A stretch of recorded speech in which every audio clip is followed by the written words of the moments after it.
So this is the broadcast tool here, ladies and gentlemen, as you can see in all its glory. You can see the notation.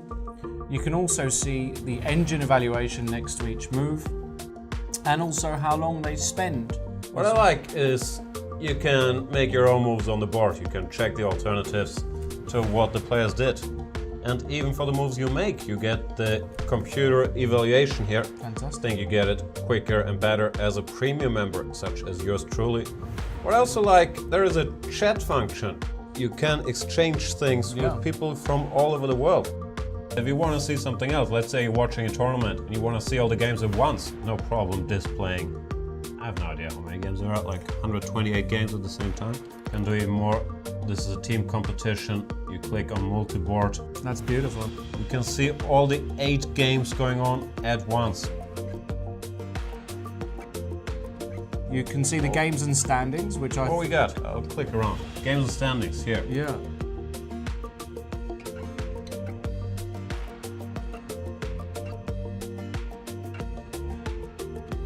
Analysis, if we click on that tab, Let's click on it.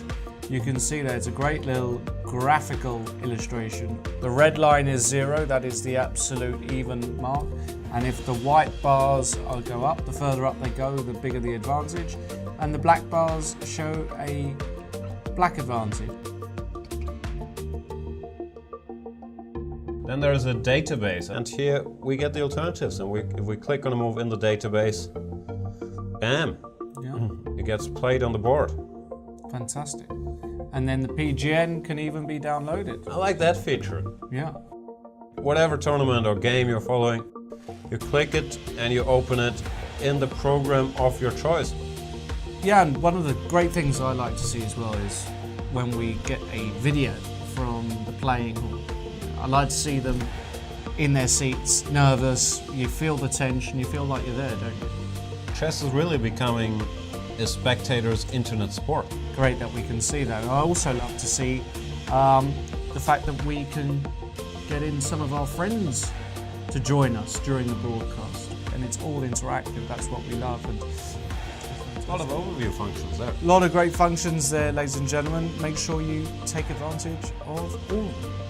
Let's get back to the commentary. Keep tweeting us, hashtag C24Live. We love to hear from you. Ask us anything, mainly about Lawrence life, but if you have other questions, they're also welcome. Also send us anything you like about Jan. Hashtag C24Live. Absolutely.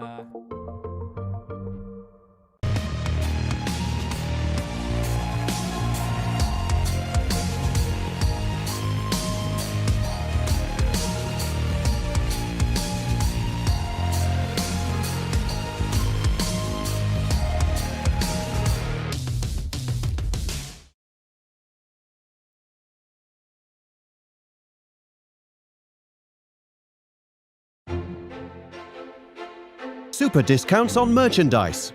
Massive sales on courses from Chessable. Chessable and Chess24 bundles, with new deals appearing every day. Visit chess24.com/deals. Let's take someone with a random account, with a random name that just seems attractive. Play live online against the world's top chess players while they stream their thoughts live. As a Chess24 Premium member, seize the chance to have your moment of fame. Get a peek inside their lives with question and answer sessions, in-depth teaching, analysis and interviews. The Champions Chess Tour, with countless accompanying events, is happening now. Tune in on Chess24.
Hello, everybody, and welcome to the Julius Baer Challenger Chess Tour.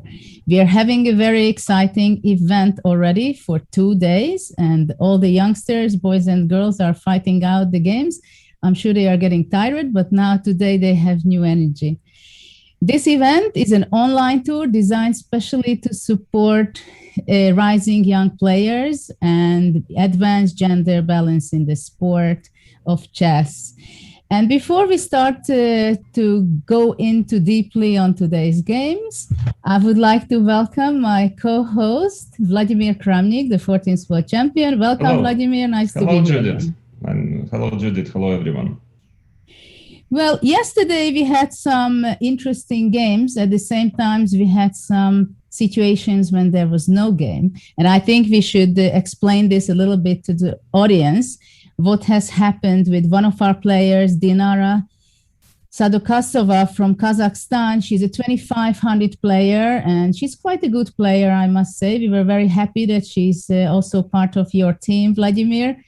And unfortunately, in the lockdown, she had a problem with her internet connection after round 7, I believe, which meant that she was not able to continue her tournament. So with the biggest regret for all of us, and I'm sorry that it happened actually in your team, Vladimir, it was a very unfortunate situation. And in round 8, 9, 10, it means that her opponent got the full point without play, which meant actually now I would read up the standings. So the very talented Indian player, Pragnananda, who is a student of Vladimir, he's leading in the tournament with 8.5 points. And we have to say that he lost his first game in the tournament, and then he just like a racket, he wins practically almost all the games he plays. And then on second with 8 points together, tying with Christopher Yo, Abdu Satorov, Nodirbek, they have 8 points. And then we can, of course, go down further down. But there was an influence in the ranking right now due to this problem of the internet problem. And it is very strange that we had already more than a year, many tournaments. And I think these challenges and the Champions Chess Tour, they didn't have something like this, that somebody cannot continue the tournament. So it was very difficult decision for the directors of the tournament, very short on time. And you can see, I think, we will show the statement they gave out. Due to the unfortunate withdrawal of one of the players from the Polgar Challenge in accordance with FIDE regulations, as the player participated in less than 50% of their games, the result shall excluded from the standings. So all her games will be shown as lost games, even the previous games.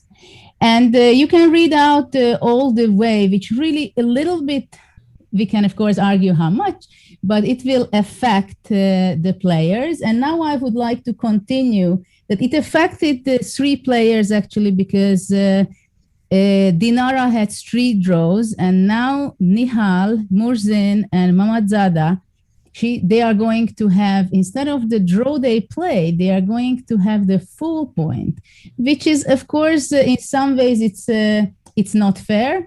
In other hand, this is the FIDE regulation they use in such a cases. And probably there can be debate on this, as on everything which is unexpectedly happening. And now it means that on the 4th place with 7.5 points, we have Nihal Sarin from India. And Gukesh is behind 7 points right now.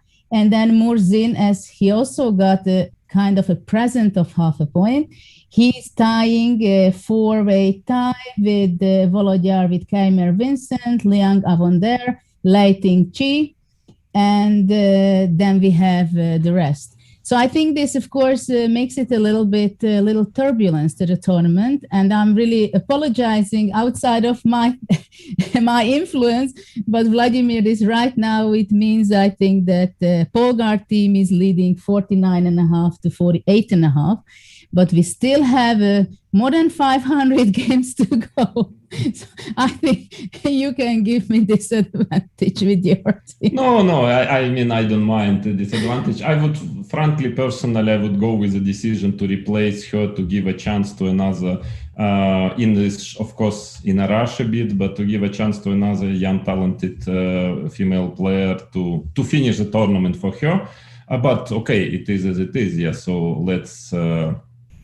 just, of course, it makes a little bit confuses the whole situation in the leading, especially group. But, well, what to do? We just, such things can happen. And as far as I know, Dinara, she had like a total collapse of electricity and everything. And just, she's not, she cannot really replace the repair the problem. So she's fine. Unfortunately, she's very talented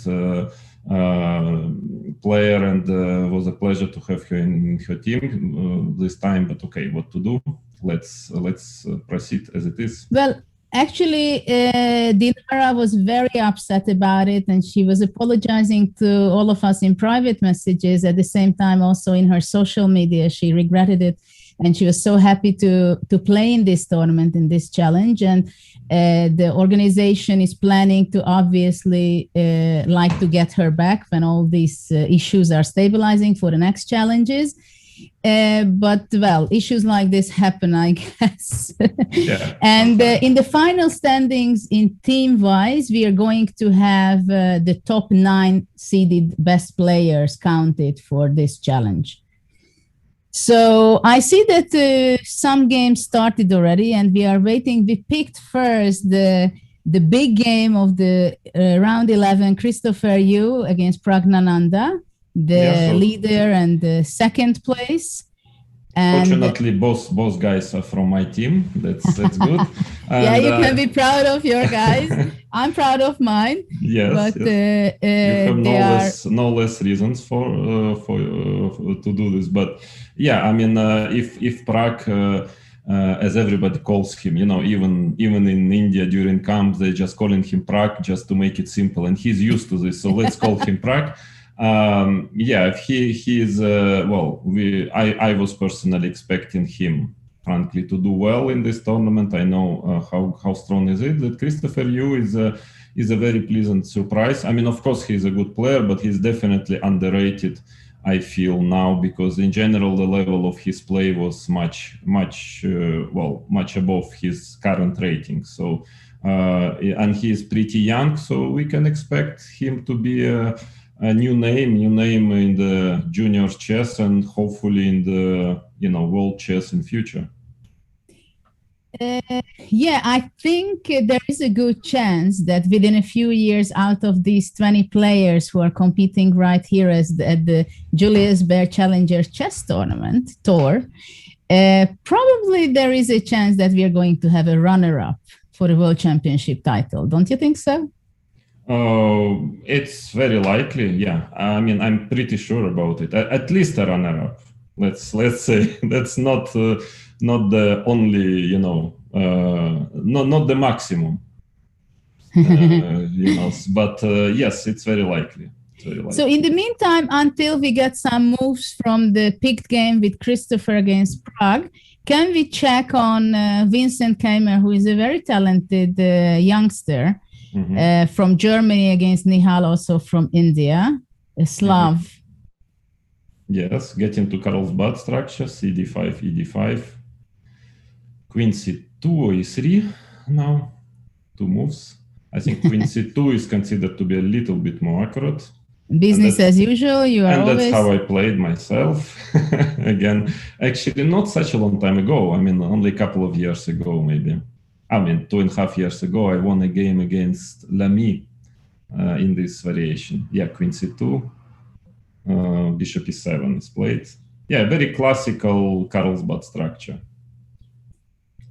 Well, Vincent is a very classical player, isn't he? We saw him playing in a very solid way, and reflecting his trainer, Leko Peter, probably also has a great influence on him, on his development.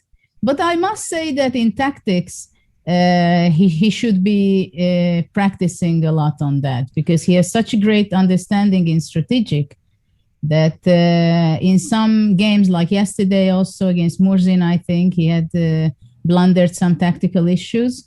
So it's in faster games, probably it's easier to blunder. Yeah, but it's difficult. Yeah, I mean, everybody has a certain style, and it's very, very difficult to, to have everything, especially at this young age.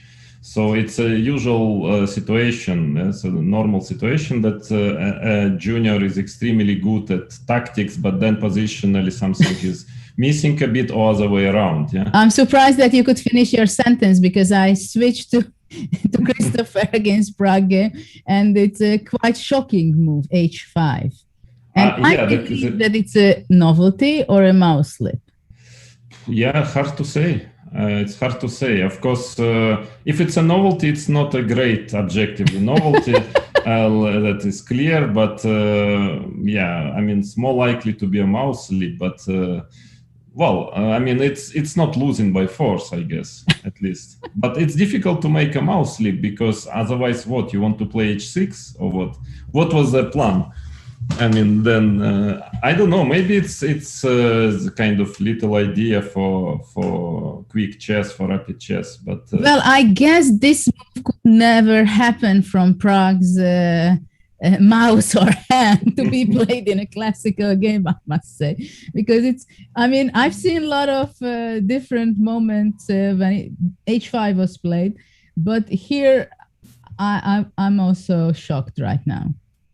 But actually, bishop g5, I'm not sure. No, I think it is hit preparation. No, for sure.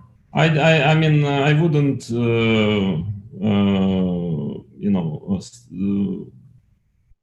hesitate to play bishop e2 and then castle, very classical way. I'm not quite sure that h5 is the most useful move in those classical setups. But okay, who knows? But actually, I must say that many of these shocking, kind of crazy moves, it looks much worse than actually it is, because it will be g6, d6, making normal moves, and after all, it's not going to be so awful. No, but it looks really shocking. Definitely, it's not too bad. But actually, by now, I must say there is nothing wrong with it. No, it's now Black got a very perfectly good position, because so we can say Prague won the battle in the opening and won 3 minutes. Perfectly fun now, because in this type of position, h5 is a very useful move always, and taking on f6. Well, usually white is not. They don't hurry taking on f6 immediately. So I think he got everything perfect. I mean, I wouldn't say he equalized or not equalized. It's just a complicated position, but I would be happy to get such a position with Black, especially since, usually it's very often appearing via a rouser, and the Black's pawn is already on d6, and here having it on d7, you have lots of ideas playing e6, and then bishop can go to b4 or whatever. I mean, it's not necessary at all to play d6 later. So I think Black is perfectly fine. Well, this is very interesting what you're saying, that not playing it the classical way, just playing d6 in the next move, let's say, and really playing the classical rouser, which you played so many times and won some great, amazing games in that. But actually really playing it with e6 and bishop b4, that makes it very interesting. Of course, even d6 is perfectly okay also, but I mean, now I would consider already even trying to get even a better version of it. But yes, I mean, the same, I think it's the same story we have mentioned, I've mentioned yesterday that yes, maybe, although of course the young players, we shouldn't ask too much from them, but maybe the kind of course, Christopher, he knows Sicilian. I'm sure he was playing rouser, and maybe it's a little bit a problem of trying to learn openings move per move. Yeah, I mean, a little bit missing the conceptual ideas. Yeah, because this concept that bishop g5 after h5 that you can move to another system, but that requires also, I mean, playing bishop e2 or some other system, that of course requires also quite a broad knowledge of openings, which is difficult to get yet at this age. But Prague is it's an interesting idea. I mean, it's quite a brave idea to play in such a game, but it's interesting. Yeah, I mean, at least it worked this time. Yeah, probably. Well, he won the first battle, the opening battle of the game, but now he has to figure out whether he's continuing with d6. And also, I guess when he prepares a move like this and he sees that bishop g5, queen a5, bishop f6, gf6, you just don't look at it further, right? Because you say, okay, I will do something in this position because it has to be good. Yeah, because much worse. I'm sure in his preparation with computers there was some much more difficult positions to analyze. Moves. Yeah, so usually, knight db5 now I guess is a move. Yeah, here just to try to get to d6. Otherwise, white has completely nothing. At least after knight db5 it gets interesting. I would play knight db5 here. No, what Judith? What do you think? The knight db5 is the regular obvious reaction on e6, right? Yeah. So now, what to do? Because if a6, knight d6 check, then. No, but I think bishop c5 or bishop b4 with the idea after knight d6, king e7. Maybe bishop b4, I would just castle, yeah? And a6. Well, at least now maybe I can check on d6. Also a3, I would consider a move like a3 on a6, yeah? Or check. Yes, knight f5 check, And which one? Knight f5? Yeah, of course. It's not your knight. You can sacrifice it. And king f8, knight d5, of course, No, but let's say I'm old-fashioned. I take what you give. Yeah. That's it's a interesting game. King d8, c3, b4, c3. Well, obviously, in a rapid game of 10 minutes, you would not hesitate too much to sacrifice it. Right? Yeah, no, he played bishop e7. Played bishop e7. Bit strange this maneuver. I wonder if after knight d6 he would want to capture it or go to king f8. I'm pretty sure he wants to play king f8. King f8. But that's a pawn sacrifice. White would probably, first castle, yeah? I would say that. Sorry, I think castling here looks logical. Because anyway, I suppose black is going to play a6 on next move. So I would rather castle, Judith, instead of knight d6 check, maybe. Well, black will not castle for sure. Yes. After h5. So I guess a6, check in f8, something like that, yeah. We have our special guest, and I would like to introduce her. She's one of the coach of yours, Vladimir, but she's known from other more important results. I would like to introduce you the youngest woman world champion. She became world champion at age of 16, first time, and then she repeated it 3 more times. And in the last few years, she became a semi-professional chess player, but we'll ask her. And she's a professor from the Shenzhen University. Please welcome Hui Fan. Hi. Hi, Vladimir. Hi, everyone. Hi. Nice to see you here, and we welcome you. I don't know if you saw these few moves before what Prague on board 1 he was doing, playing h5. We were quite I saw that briefly. And I was entered the room like a couple minutes ago, and I was following your discussion. And I saw this knight f5 sacrifice when I just entered the line you just showed. Okay, h5, I was surprised, to be honest. Well, strategy. We were too, quite a bit. So this is the position right now, and Christopher played a3. I don't know why. It's okay move, but a6. What is a plan after a6? He wants to play maybe b4, but I'm not sure if b4 is b4, queen b6, queen I d8 guess. or queen b6. I'm not sure that b4 is a plan. But if knight d6 check king f8, then I'm not sure that a3 was so necessary. But it's possible. Yeah. In the other hand, maybe black doesn't have a useful move, and probably he will play anyway a6, which is happening. Yeah, that's logical. Knight d6 check, or I don't know. I guess that is. I guess knight d6. Because before, not clear if before is in white's favor, yeah, including before. And now king f8, I would say, yeah. Maybe white is planning something like queen b2 long castle at some point. Yeah. But what about queen g5? G5, yeah, not f4, Judith, you know, who cares about those pawns, you know? Yeah, long castle. Okay, this is not what Prague going to be doing after a6, I guess. Maybe after knight d6 just takes and queen e5, the boring way. Yeah, that is perfectly all right. I guess long castle, black still has to... also queen d2 maybe is interesting. No, b4 is played, b4. In fact, instead of... But actually, he wants to avoid this queen e5. Yeah, but I'm not sure. But after b4, you cannot castle long. Yeah, that's a problem. So I'm not sure if simply queen d8, queen d8, knight d6 check, and maybe king f8 even. Queen d8, you want to go back? Yeah, knight d6 check. Also, even taken on d6, already with a pawn on b4, I don't know if it's much. I mean, taken queen e7, but still, black has some issues, you know, with this d6 square. Even if... long castle. Yeah, I saw take on king e7 and, yeah, king e7, rook hd1, b5. But also your pieces are a bit... Well, it's a pretty balanced game, no? Yeah, hard to say. Yeah, it's... Or maybe queen d8 and king f8, but that's... or queen b6, as you have mentioned as well.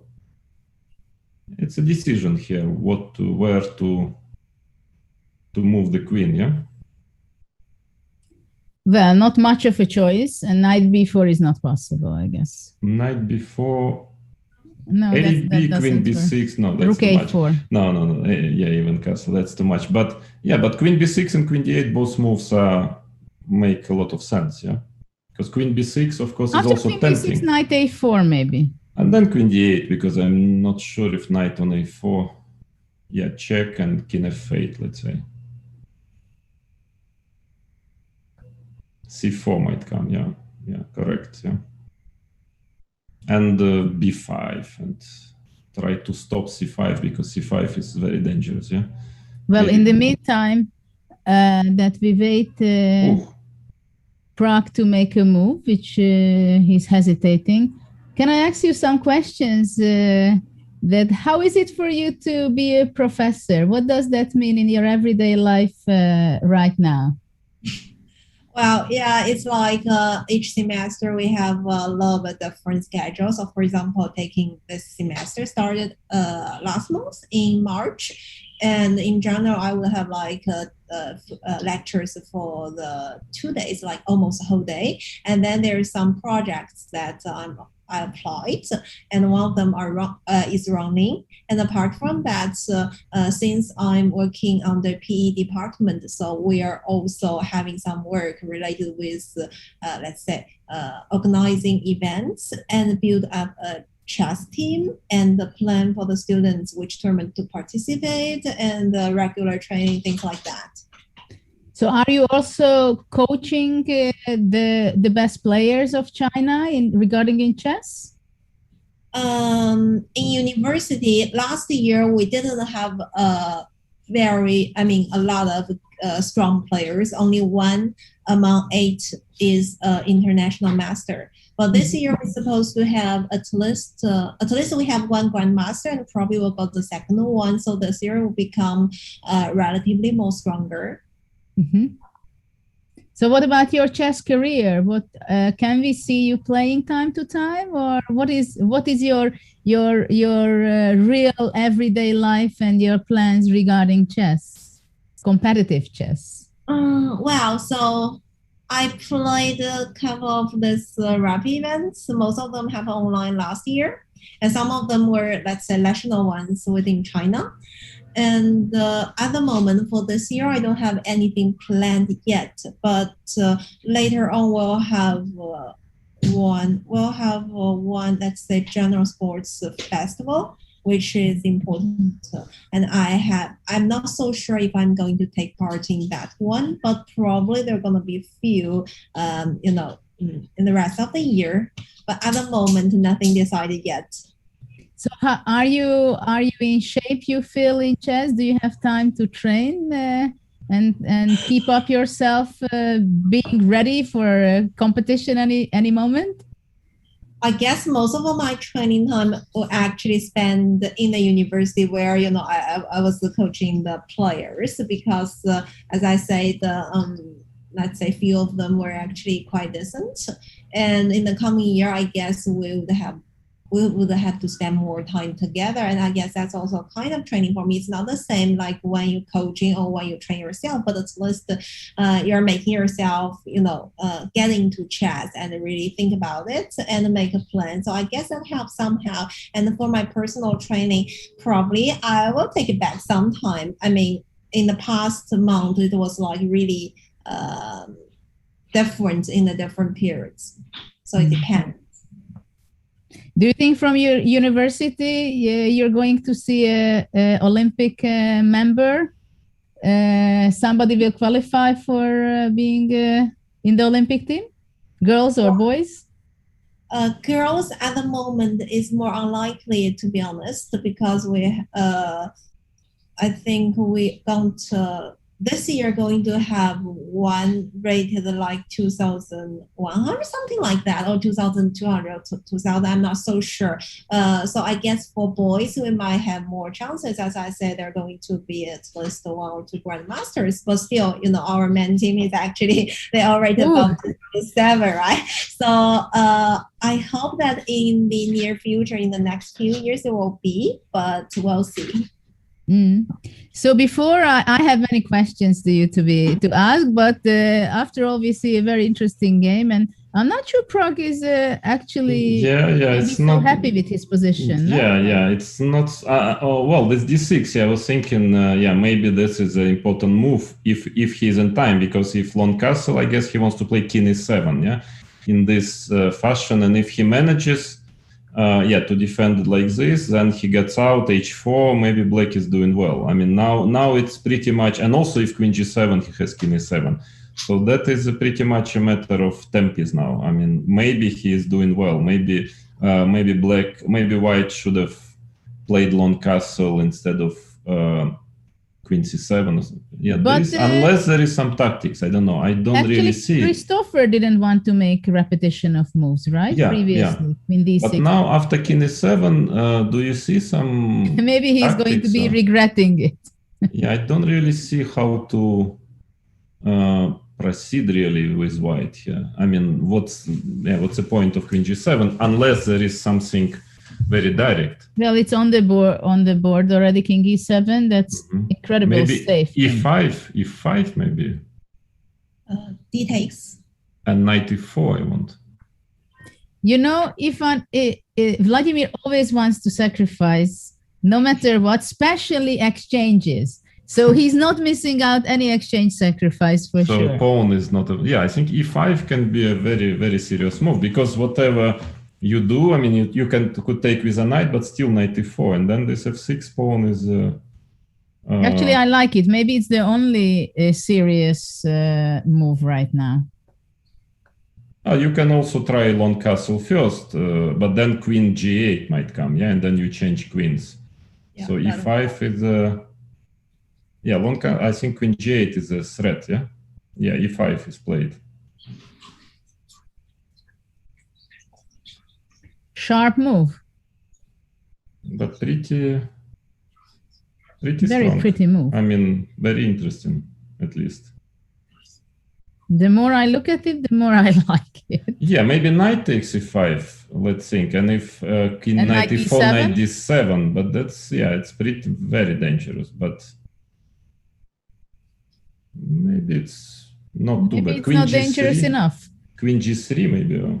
I would say, I don't know, knight takes d6 shouldn't work, but queen g3. Knight d6 doesn't King work. d6, king is, but queen g3, and then Lone Castle, and then who knows. h4, queen g7 back. Yeah, I don't know. It's very, very unclear, very complicated. It looks like... With 1 minute on the clock, especially. Yeah, very difficult to play this position. I mean, for both colors, of course, yeah.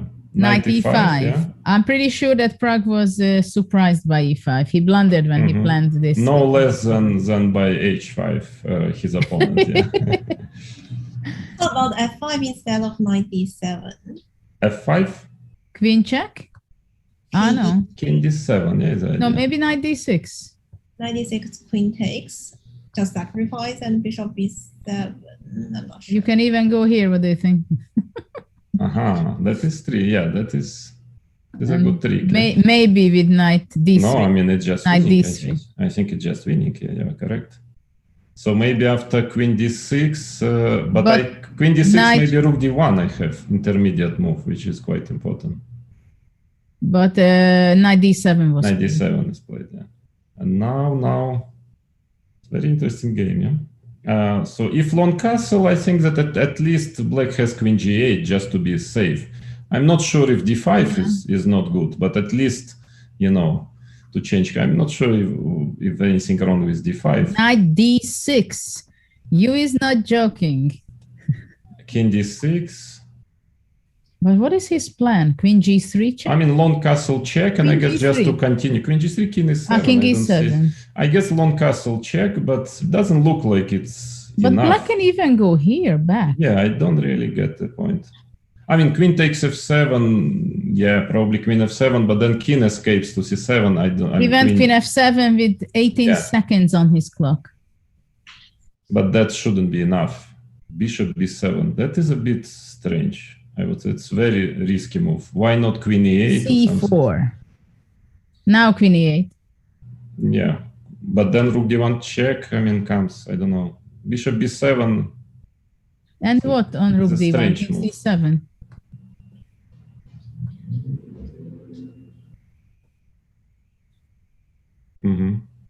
Queen g7. At least you continue. I mean, you keep on.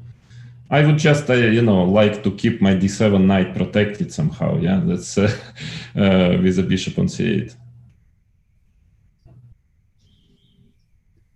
Very interesting game from the beginning. B takes c4. That is risky. Bishop takes c4. Wow. Both players have under 20 seconds. 25. Maybe it's good. But this is very strong. Knight e5 is threatening. Yeah, rook d1, rook knight d1, knight e5. Bishop d5. Oops. Rook d1, knight e5. Knight d5, rook d5. e5. No, knight f7. Bishop a8 check. Yes, correct. So then now what he should do, knight b6 is solid enough. Knight b6 looks very solid, yeah. He went queen e7, queen g6, but now knight e5 looks like a move, yeah.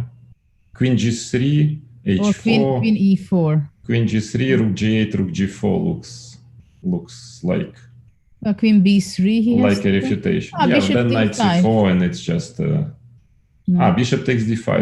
No, because knight d3 check, rook d3. Yeah, but now it's just over, yeah, just a piece for nothing. No, I mean, it was an interesting. Has 11 seconds. Queen c7, of course, is a blunder. Queen f4 check, but anyway, it's still king d7 still winning, and the g2.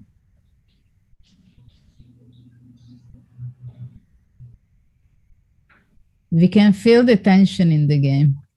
They are playing for the first place. Rook d5. Yeah, that's, I mean...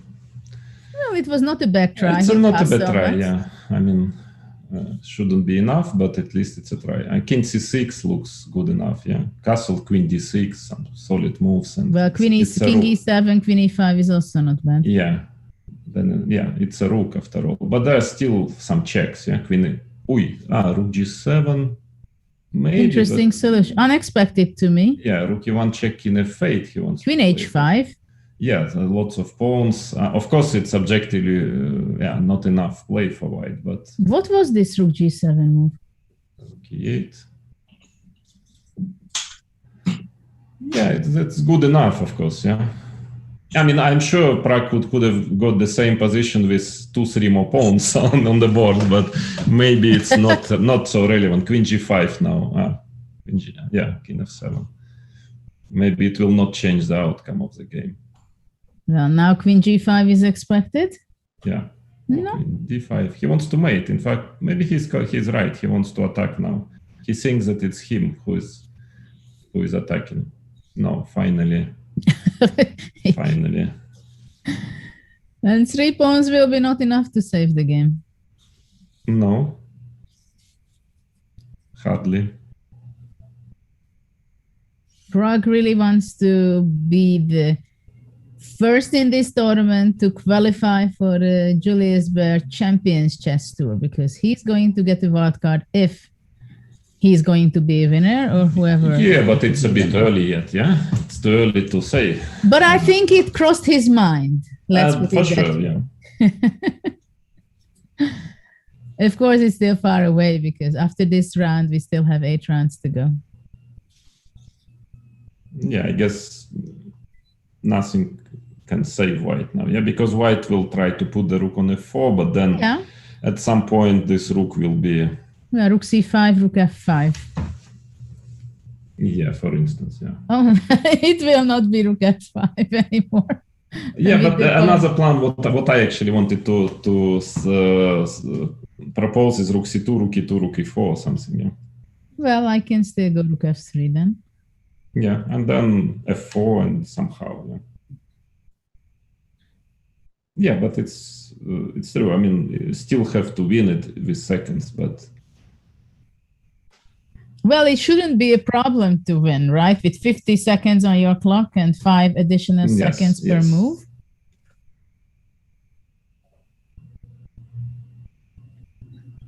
But still, you have to show it. I would not play f5. I would have gone rook e5, rook f5. To start with, I wouldn't play a5. I would just take the pawn on a3 and promote my a pawn. I mean, I wouldn't change another pawn. Why to change a pawn? But yeah, it doesn't matter so much. How would you win it if you in this position? Probably you have another way of winning it. I think you would manage, yeah. But what is his plan? It is somehow getting a little confusing to me now. I think he's just moving around a bit and then... And then? Okay, we moved around and then...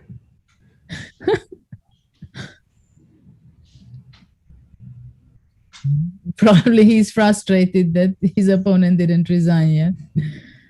But you, Joe Christopher, I think he will not resign. He will play it out until the end. I mean, why to resign? Yeah, it's not like 100% lost, just 99. Yeah, so he wants to play for attack or what, but king will get to f3.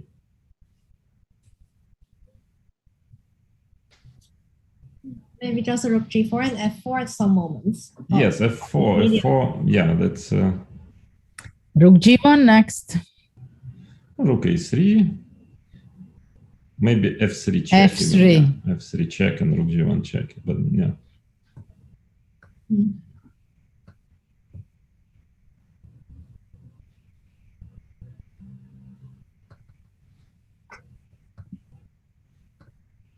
So let's see whether he plays f3 or he finds, Yeah, he finds. Yeah, that's over, yeah. Because king gets to f4 if you don't take on f3. Now already all kind of stalemate options, probably. Yeah. Unfortunately for white, he still has the h pawn. Yeah, that's. But problem. I got this information that actually Christopher is playing and composing. He was even a bronze medalist in some international FIDE World Cup or something. Yes. In composing, and he's just 16 years old, I think. So I think he's even younger than 16, no? He's 14. Yeah. So it's quite interesting. Actually, how much do you like studies? You fun? Me? Okay, for this composer, well, I don't think I'm a big fan of that, but of course, I've seen, just to say, at a very, very fundamental level. So I was very surprised when I heard the news that Christopher was very good at this. But are you solving them, or you don't like studies? Time to time, but very rare, I have to say. I loved it all my life, and when I was a kid, I solved a lot of studies. And we exchange with Judit from time to time some nice studies via messengers. Yeah, it's a fun communicational channel between top players, I think. Yeah. I mean, sometimes I drop to Kasparov also, and then of course his speed.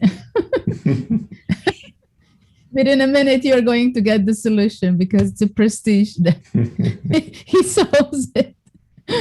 Yeah, so Christopher, as I see, we can still check the game. He's trying his best to get the king into a stalemate net, but but it's very it's difficult. not going to be easy. Yeah, now it's our rook g7, and that is the end of it. Yeah. So let's see what was in the other games. Is anything still running? No games running anymore. So let's see what happened.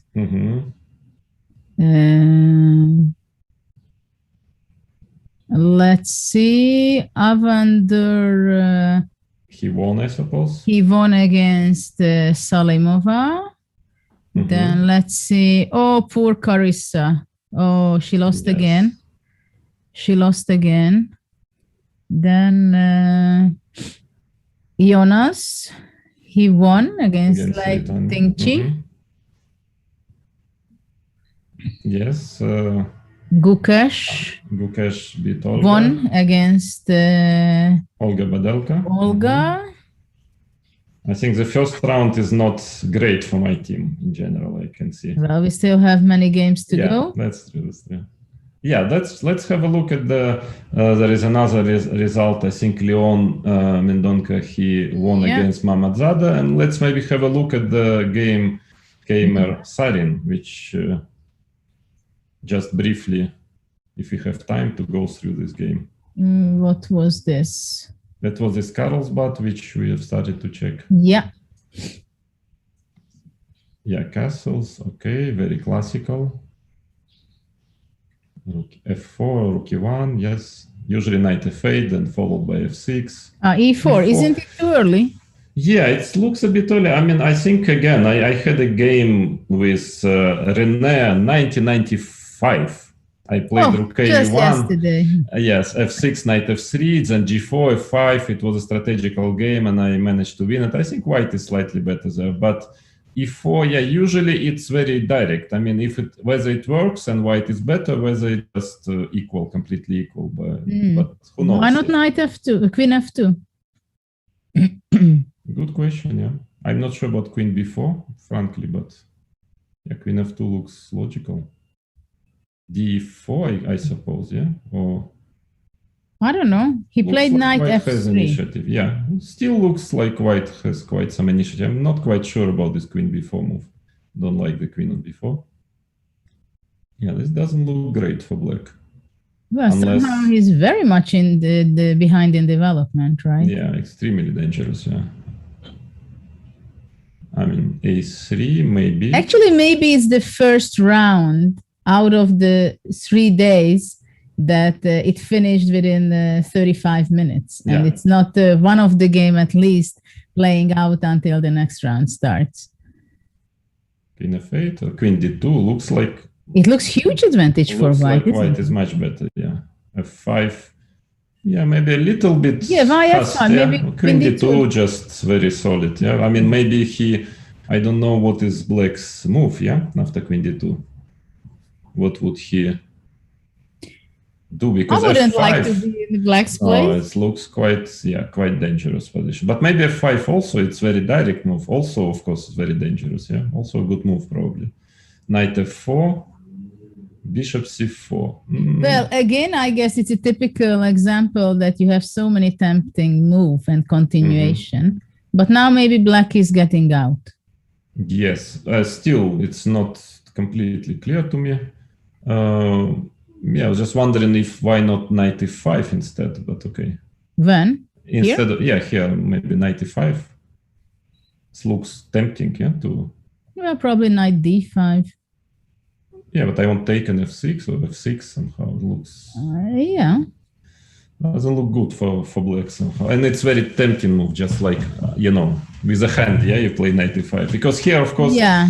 at least black stabilizes somehow, even if it's...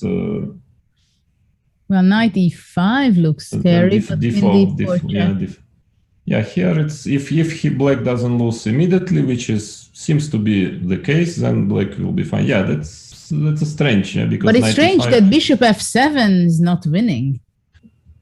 Maybe it is, who knows? King f7. Such an inviting. Yeah. Also knight e5 check, wasn't it? Knight e5 check instead of queen h7. Rook e5. Yeah, d5 simply. Must be winning, yeah. Queen d4 check, king h1, knight bd5 somehow, then I don't know, somehow. Yeah, so bishop f7, knight e5 check, it looks... Because you just want rook takes f4, if king, I don't know, king It g... seems maybe it's just winning? King g8, let's say, rook take, maybe it's not mate, king g7 or 8, let's say, rook takes f4, fe. I don't know if it's mate, yeah? Here, yeah? King g7. Well, rook f4 and it's... fe. Is it mate? I mean, must be, but... But rook f7, queen f7 and rook f6. Rook f6, rook f8.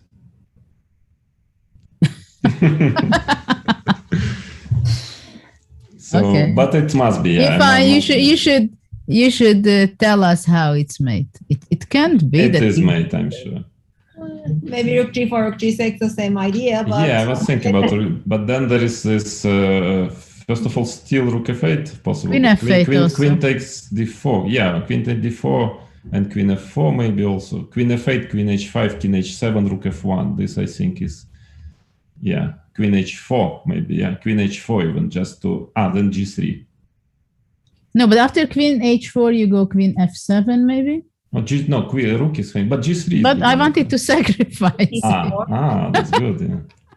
If you're That was on correct, purpose. yeah. But rook g8, then rook g8 maybe. Nobody wants your rook. And rook e4, yeah? Yeah, rook e4 now. Like, queen But rook Yeah. e4 immediately is even better. yeah, queen f4, queen h5, king h7. Rook e4. Rook e4 check on c1, yeah, that's a bit of a issue. King h2. Should be mate, yeah, rook h4 is a threat probably. Rook g8, rook g4, eg4. Threatening. This is a win probably, yeah. Yeah, so it was that simple. No, but okay, bishop f7 was like very it's tempting. Yeah, very tempting. Yeah, I don't know how much time did he have inside here, but yeah, it's the first thing you calculate. So he took yeah, and went queen g4.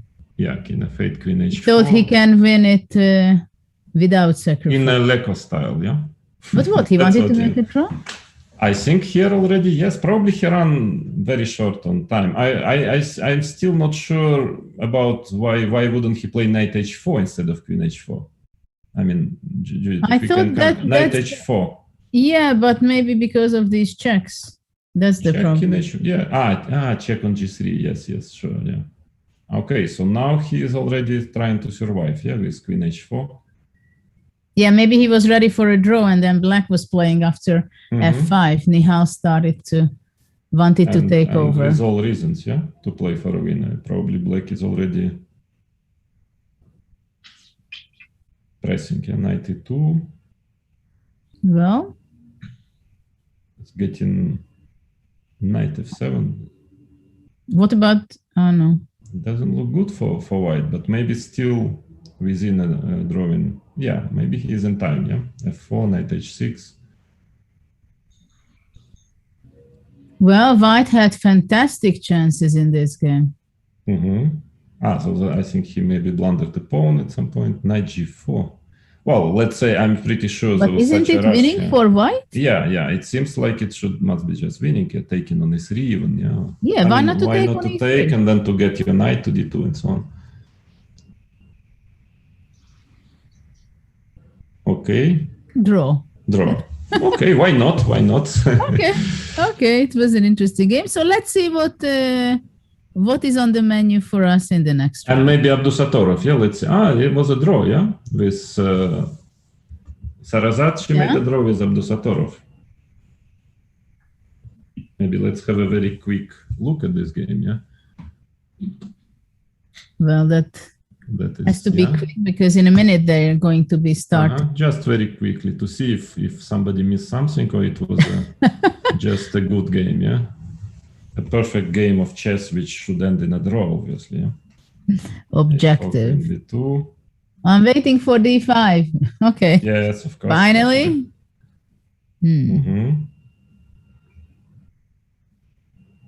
So it was just a balanced game, seems.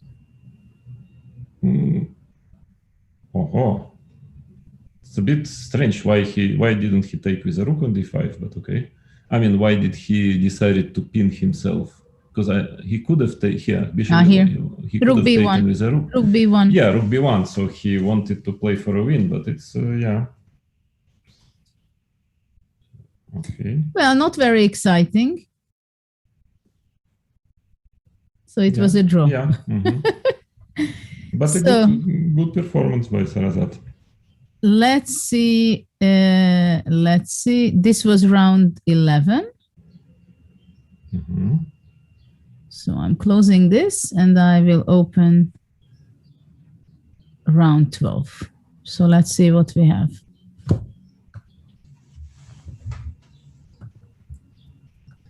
So we have two Yiner. Maybe Yifan, you can tell us more about the Chinese girls because they are actually performing the best in the tournament. Letting Chi as usual, yeah. Okay, yeah. There are two Chinese girls, right? And, yes. Of course, I know Lei Tingjie more as she was representing China for a couple of important events like World Championship, Olympia, the World Game Championship, things like that. And we've even played with each other only a few times. And also she's in my group, so I don't know her even better, right? Yeah, I think she won quite some important tournaments, I guess. And the other girl, Du Jia, she's younger. Not sure if she's much younger. And Lei is 24, right? So she's younger, I think. Lei was born in 1997 for the other girl. She's 18. 18. Okay, good. Okay. So for Du Jia, I don't know her very well as I think we've never in the same tournament. So I haven't followed many of her games before. Yeah, but apparently she is the most potential and the strongest in the younger age group in China. Is she's already in the Chinese national team or not yet? She is. Wait, I guess she is. I guess she should be here. Yeah, because she's already like top 5 or 6 among. In China, I guess so. Yeah. And Ifani, are you planning? I mean, do you have any plans to play in the, let's say, next Olympiad for the Chinese team? Just just one event, yeah, or not really? Well, in any case, we don't know when it's going to be next Olympiad with this nowadays situation. We all hope it's going to happen sooner than later, but this type of event, of course, well, we need to be sure that the situation with the virus is okay. But anyway, just theoretically, if do you consider maybe playing just in Olympiad for the national team, or you're really out of chess for now? I mean, definitely, if I'm considering to play the series chess, and that's one of the events that's on my top list as it's on field. And I played for the year since 2006 to 2016. Yes, and I missed the last one in 2018 as I was at Oxford. So it would be great, if I could also join the team, play the future events. I mean, if I consider to play, that would be, I guess, the top ones that I would consider. But at the moment, as Vladimir mentioned, that we don't know when it will happen, if that's next year. So it's really hard for me to say I could guarantee my participation Yeah, of course. Yeah. No, of course you cannot guarantee, but just it's an option. Yeah. Yeah, but definitely I would consider it's not something that I will never consider. I will not play at all. Yeah. How many Olympiads did you play altogether? I guess 6, 2006 to 2016. That should be 6, right? And you, Judith? Oh, I played 10. Only? I Twice won the gold for the ladies and 8 times with the men 2 silvers. And that was a captain once. I also had 10 Olympiads, but since I had a even stronger team, I had more medals. How much? Can you count it? Gold, no, not that much. I mean, 3 gold, I think 2 or 3 silvers and 2 bronze, something like that. So full package. Well, you made a great appearance on the first one, right? Already age 16. Yes, that's true. It's true. So let's come to the game, maybe, yeah?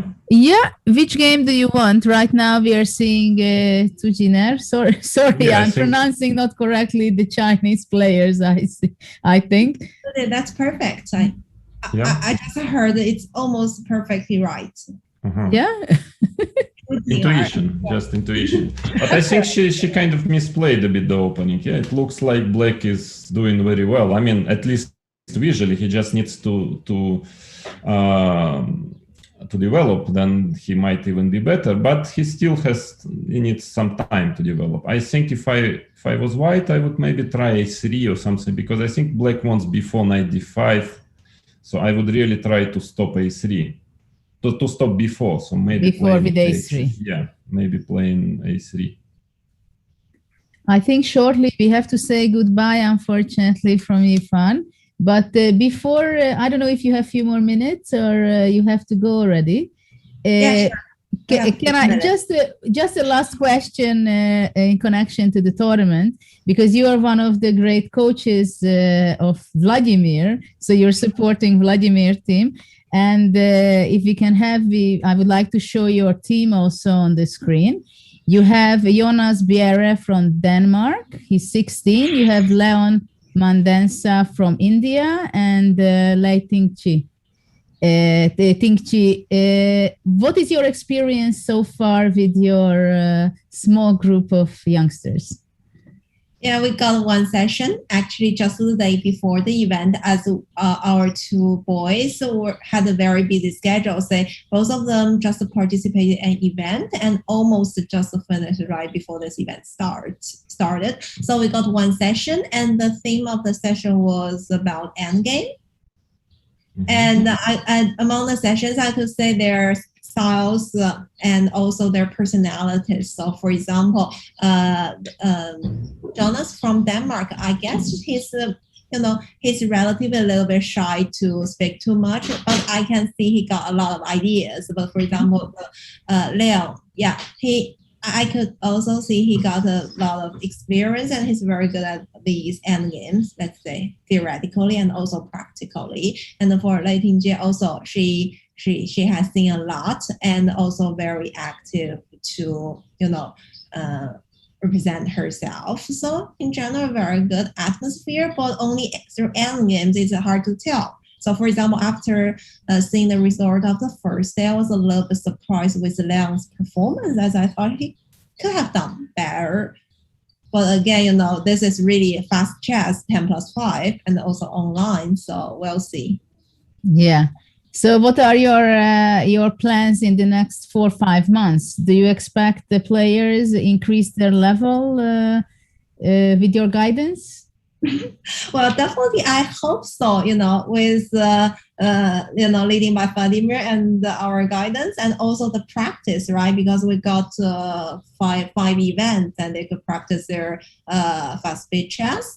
But on the other hand, also, I wouldn't have the confidence to say that they will improve to a certain higher level, because they're all professional players almost, I guess, and they spend a lot of time on chess, and also through the knowledge they shared with me, I could see that they already see a lot of things. So among these few months training, whether they could improve to a certain high level or not, so I guess it depends. And talking about this, I guess Judit and Vladimir, you all have more experience. Like, when you grow up, probably there are a few moments that you feel like you really improve yourself, to understand chess better. But when that comes, I guess each individual would have a different story to tell. So I hope this opportunity could be, there's such a moment for them to improve themselves. So what are you suggesting to the players regarding focusing on this tournament? How should they handle 5 games one after another? It's actually very hard. I mean, to me, also, I feel like if I have to play online for a couple games in a row and to be fully concentrated, especially for example, players from Asian time zone, let's talk about it. In China, we started at evening time and we'll play until the midnight. That's even harder. So my recommendation would be, because each game just like 20 or 30 minutes, just trying to be fully concentrated, and during these breaks, just relax yourself. Don't think too much about the games that just happened. I guess that's important when you play with the full day agenda, right? Don't be bothered by the past, but only focus on the future. Okay, golden words, easy to say. I would say exactly the same, yeah, but not sure I would manage. Well, okay. Thank you very much, Ifan. It was a pleasure to have you here with watching the games and with your great answers and motivation for the kids, I'm pretty sure. So we'll be happy to have you on the show again some other time. Thanks very much for your time. Thank you, Ifan. We keep in touch. We are in contact. Yeah. Definitely. We'll talk soon. Bye. Bye. Bye. So let's see, what do we have here? We are going to have another special guest shortly, but before that, let's see what's really going on here. Nothing, Judit, nothing is going on this board. I think that Vladimir Baer and Julius Baer, they forgot they're playing rapid, and they play this game as if they're playing classical chess, so they take a lot of time on their moves. But it can happen. It can happen that at some point you start seeing and calculating lines, and then it starts to get interested, and then you forget for a minute or so. I mean, we even saw, I think, was it Magnus who fell asleep during a game? Well, there were quite some players who fall asleep during the game, but it's the position is true. It's complicated. Lots of calculation, here, because before knight a4. And this is a committal move. Let's face it. Knight a4, knight d5, then white takes on c6, and it's quite sharp. Yeah. Can white take on c6? Why not? I mean, maybe even with a rook. I don't know with what piece. I would even consider because with the knight it's impossible. Maybe it is. No, I don't know. What's take a knight b6? It's definitely good. But I think black's idea maybe is knight c6, rook a6, maybe. So a lot of it's rook a6, but then knight b8. Knight b8, queen a4, rook c8. Yeah, you're right. Or maybe rook c8. Well, it's still not over, is it? It is, because we show it that it's. But maybe rook c8 is idea. Yeah, this is. It's not a very usual mate, I must say. Yeah. But this is not what you want to see. At the grandmaster level, at least. Yeah, so rook c8, maybe rook c8 is a move. But rook c8, you know what? I can do this. Yeah, takes, bishop d6, yeah. Yeah, that's a good point. Very good point. Maybe this was blundered by black. Bishop d3, maybe. Maybe that's why he was calculating for so long, yeah, that's what is happening. Bishop d3 is a strong reply. But still, something tells me it's a bit tricky. Yeah, even you can just protect the knight, like queen f3, then you take queen a4, because black, not so easy for black to get out. Yeah, queen f3, maybe at least you can take on f1, king f1, queen d5. But but maybe queen a4. Can't white go knight b8 and rook c7? Knight b8. Probably it's exaggerating. Queen b5, yeah, probably. Yeah, queen b5. But it's risky, yeah. It's, Queen risky. f3. Bishop g6, I said. Yeah, rook c1, but yeah. You maybe Oh, bishop bishop e7. e7, yeah, bishop e7, then I have a castle after rook c1, yeah. But not quite sure if it's because this position looks... Well, knight a7 is possible. Yeah, then at least, yeah, knight a7, yeah, takes queen c1. Yeah, then at least you can try to play bishop e7 and castle and maybe be okay. Yes, but after bishop e7, queen c8 is possible. Yeah, no, I mean, but it I mean, it's a pawn up. Yeah, yeah. Knight d4. Knight d4, that's a bit... I mean, it's okay, it's a bit too solid. She just wants to go rook c1, bishop c1. No, but bishop e7 I would play. I mean, this position, if black castles, he will be perfectly fine. I mean, even pawn down. So knight d4 is, in my opinion, not in the spirit of the position. Yeah, you need to go, to go ahead here, just to be tactical. Yeah, because positionally you cannot allow black to castle. Yeah, black has a very nice compensation. Yeah, now black. The knight is out. Definitely doing well. Then the question is how well. I mean, maybe white is still okay. Yeah, maybe like playing b3, queen e2, and just steal its pawn. I mean, black's position looks very nice, but it doesn't mean that it's better at all. No, yeah, not sure. Well, maybe even taking on c8 and playing queen b3, rook c1, trying to jump to c6, c5 somewhere, yeah. Or queen e2? Yeah, queen e2. Maybe queen e2 also. Castles, let's say rook c1, queen a8, and b3, for instance, yeah. Or knight c6? Queen a8, yeah, sorry. Queen a8, b3, rook c8. No, black has nothing to worry about, definitely. And it's... Well, we just have it on the board. Exchange. Who is fighting for advantage probably here, but I'm not sure that he's having this advantage. Maybe queen b3, yeah, just to protect this knight, and then to have rook c1, knight c6, that the knight is protected. Yes, knight on c6 would be appealing for white. So, yeah, probably it's... She played queen c1, which is also an interesting move with the same idea to have something on c6. But probably castles, knight c6. I'm considering a move like king d7, but that's maybe a bit too provocative, yeah. King d7, I go queen d2 and then rook c1. And I want queen a6, rook c8, and then king a8. But yeah, okay, I guess he will not play. No, king d7, I go here, actually. Yeah, it takes rook a8. I mean, yeah, it's a bit too much. Because the problem is that if you castle and then queens are changed, it will take you such a long time to get the king to the center. Well, in that case, maybe queen takes c1 would be the move. Yeah, rook c1, but then king d7, you have all sorts of knight c5, yeah. Knight c5 check, you can take and rook a8. But it's not dangerous for being worse, takes and rook a8. Yeah, takes rook a8. But black played castle. And what is the plan after knight c6? Maybe he wants bishop h4, strangely enough. Well... I don't know, because otherwise... But after that, I don't know. I mean, even knight b6 is possible. Yeah. No, I mean, because you... and knight c6 is on the board. Yeah, that's very logical. I don't know what is his plan now. Queen a6, maybe he just wants to play, but it's kind of heading to a draw, yeah, probably. Queen a6, knight takes e7, knight e7.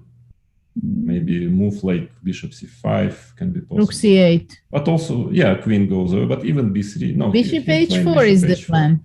That's, I mean, he clearly wants to play, he's clearly playing for a win, but objectively it's a bit playing with fire. The bishop on h4 is not really, the best piece I've ever seen in my life.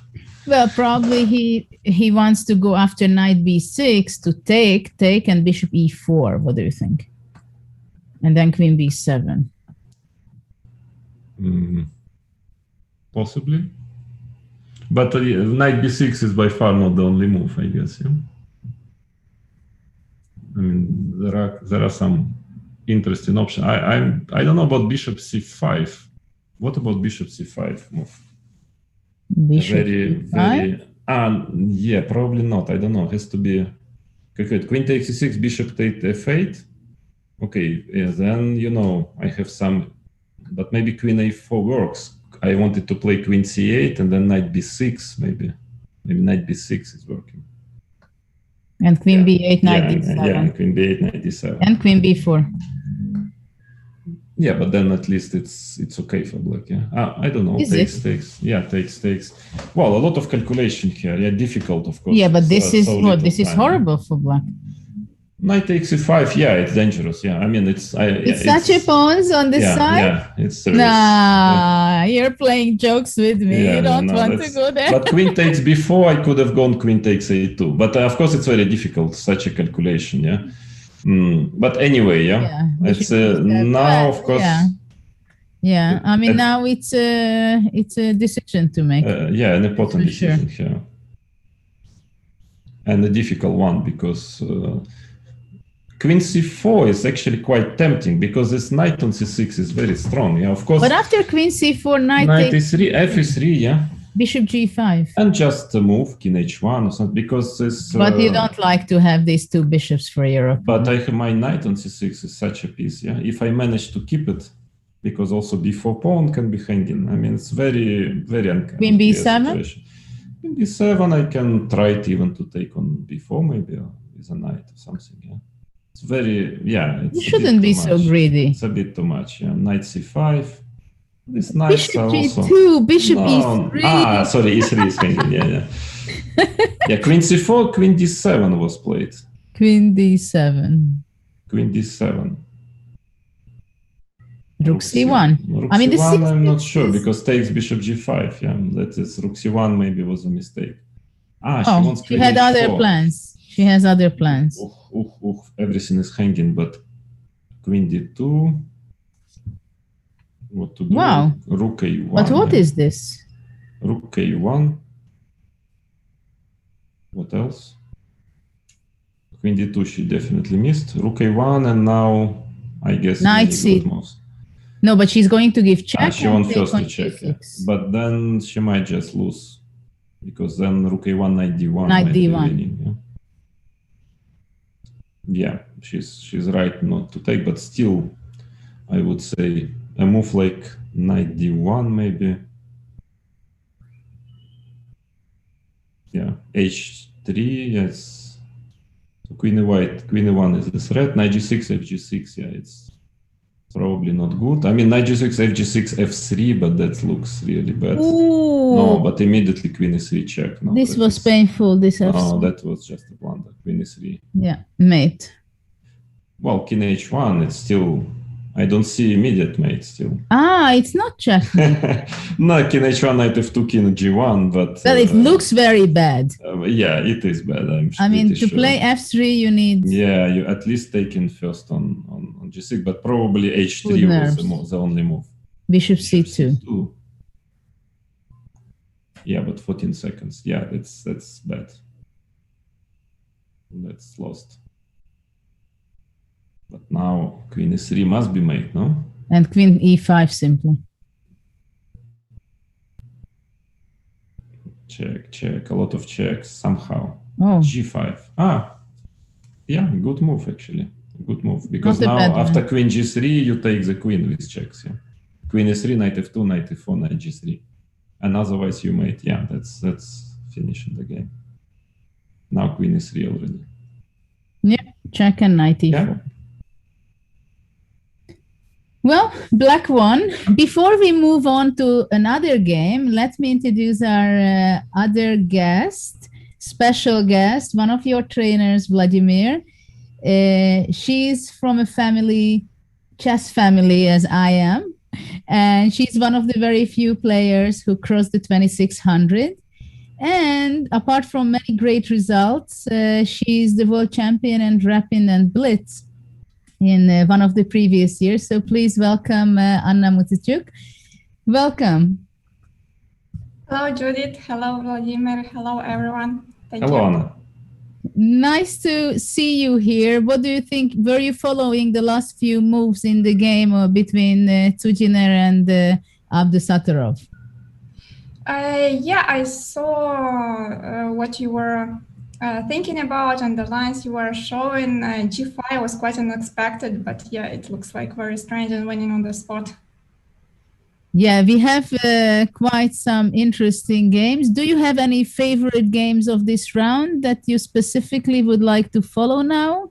Or should Vladimir pick for us? Oh, it's interesting, maybe Sarin with Mendonca, yes? Exactly, quite an interesting game. Yeah, also an interesting game between Nurgul Salimova and Christopher Yu, because they are both my students, and I think Salimova showed a very good preparation, or maybe it was not even a preparation, but she managed to outplay Christopher, who is showing a wonderful performance in this tournament. Okay, just in a minute we can go there, just see what's going on in this game between Nihal and Leon. Black is doing fine. Objectively, yeah, must be fairly equal. I mean, white is pressing still, but must be a draw, but they have seconds, yeah, both. So that is, it's... Okay, so let's... some traps, yeah? Still F6 maybe he should... Sorry, play, yeah. Let's go which was picked from our guest, Anna. Because it's a very interesting and very complicated game also. Was it a sacrifice by Christopher, or... I haven't seen the previous moves. But it seems, bishop E2. But bishop E2 is not a blunder. Or maybe she just wants queen F4, yeah? Maybe queen F4, it's actually... It's a... Wow. Queen E3 maybe was better, because now G5 is possible. G5, rook C1. Now G5. Now G5, queen G5, rook G8, rook D1, rook G5, knight G5, bishop D1, knight F7, king G8. Complicated. Queen D4. D4. But the question is, after queen H6, what is the... he wants to give a perpetual check. No, but I play... rook D1. I wanted rook D1. But queen e5 check, queen h5 maybe. Yeah, that is perpetual. It's a draw. Actually, it's a nice draw. Yeah, but rook d1, wasn't it possible to play rook d1? Let's have a look. Yeah, that is just a draw, yeah. So they are going to be finishing in a draw, but let's see what was... I mean, after queen d4, yeah.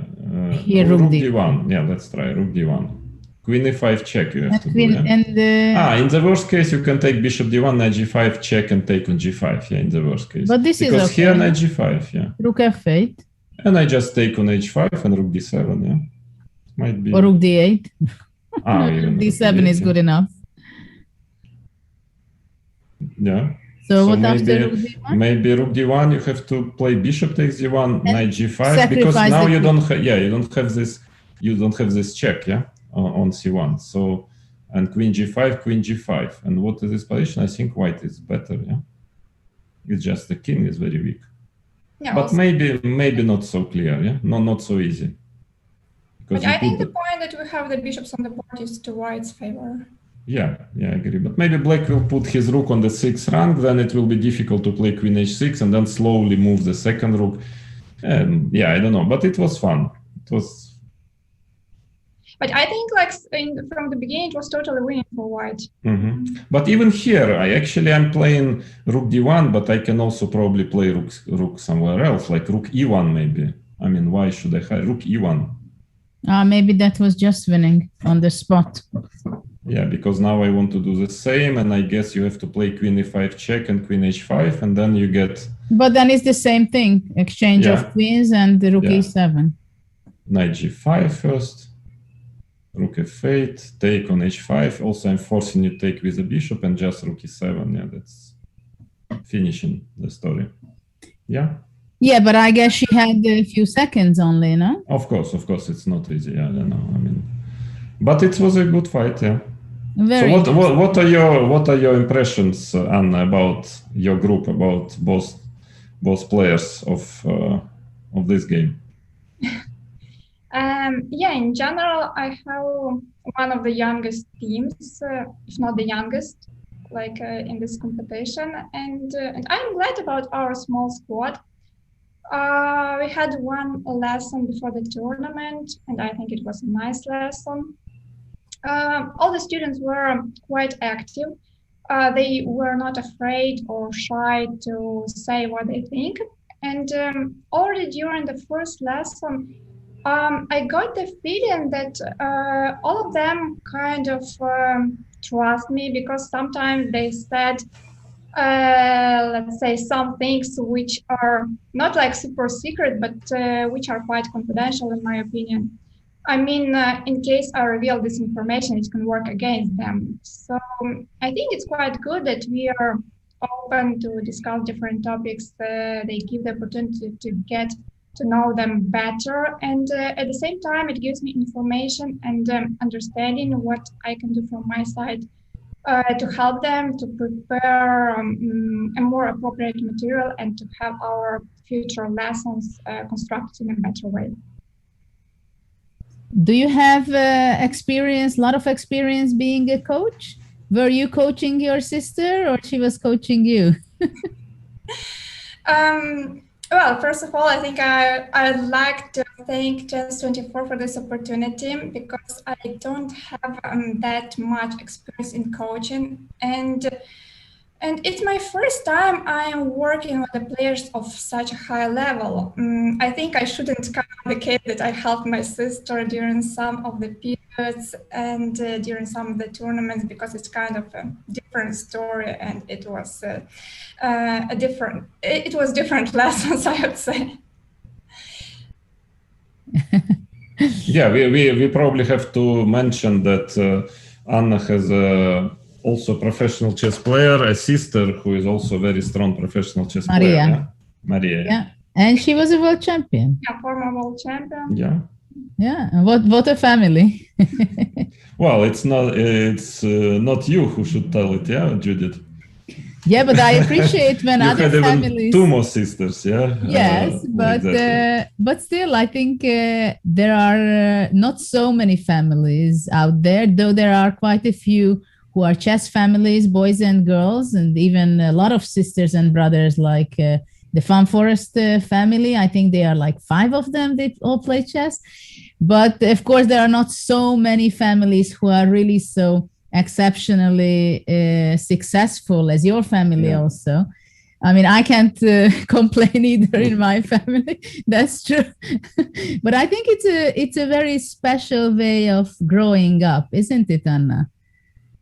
Having a sister also playing chess, and obviously I'm 100% sure that you were playing some chess and trainings together, but you were also chatting and shopping and doing so many other things at the same time.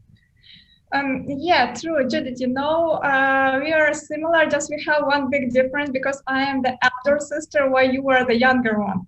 So you were following the footsteps of your older sisters. And in my case, it was Maria who was following my footsteps, because I'm 2.5 years older. Mm-hmm. But it's really nice, and I am glad and proud of what you have achieved in chess, and that now, as you both play on the top level in female competitions, so many tournaments we play together, and it's a great support. It's really important if you have someone who can feel you, who can help you in the best way, because who can know you better if it's not someone from your family, from your relatives. Do you how do you feel? Can you help each other more in chess wise, or from psychological, emotional part, or it depends? I would say both, and both of these aspects are really important. Like when we are at home, we can we help each other more in a chess way.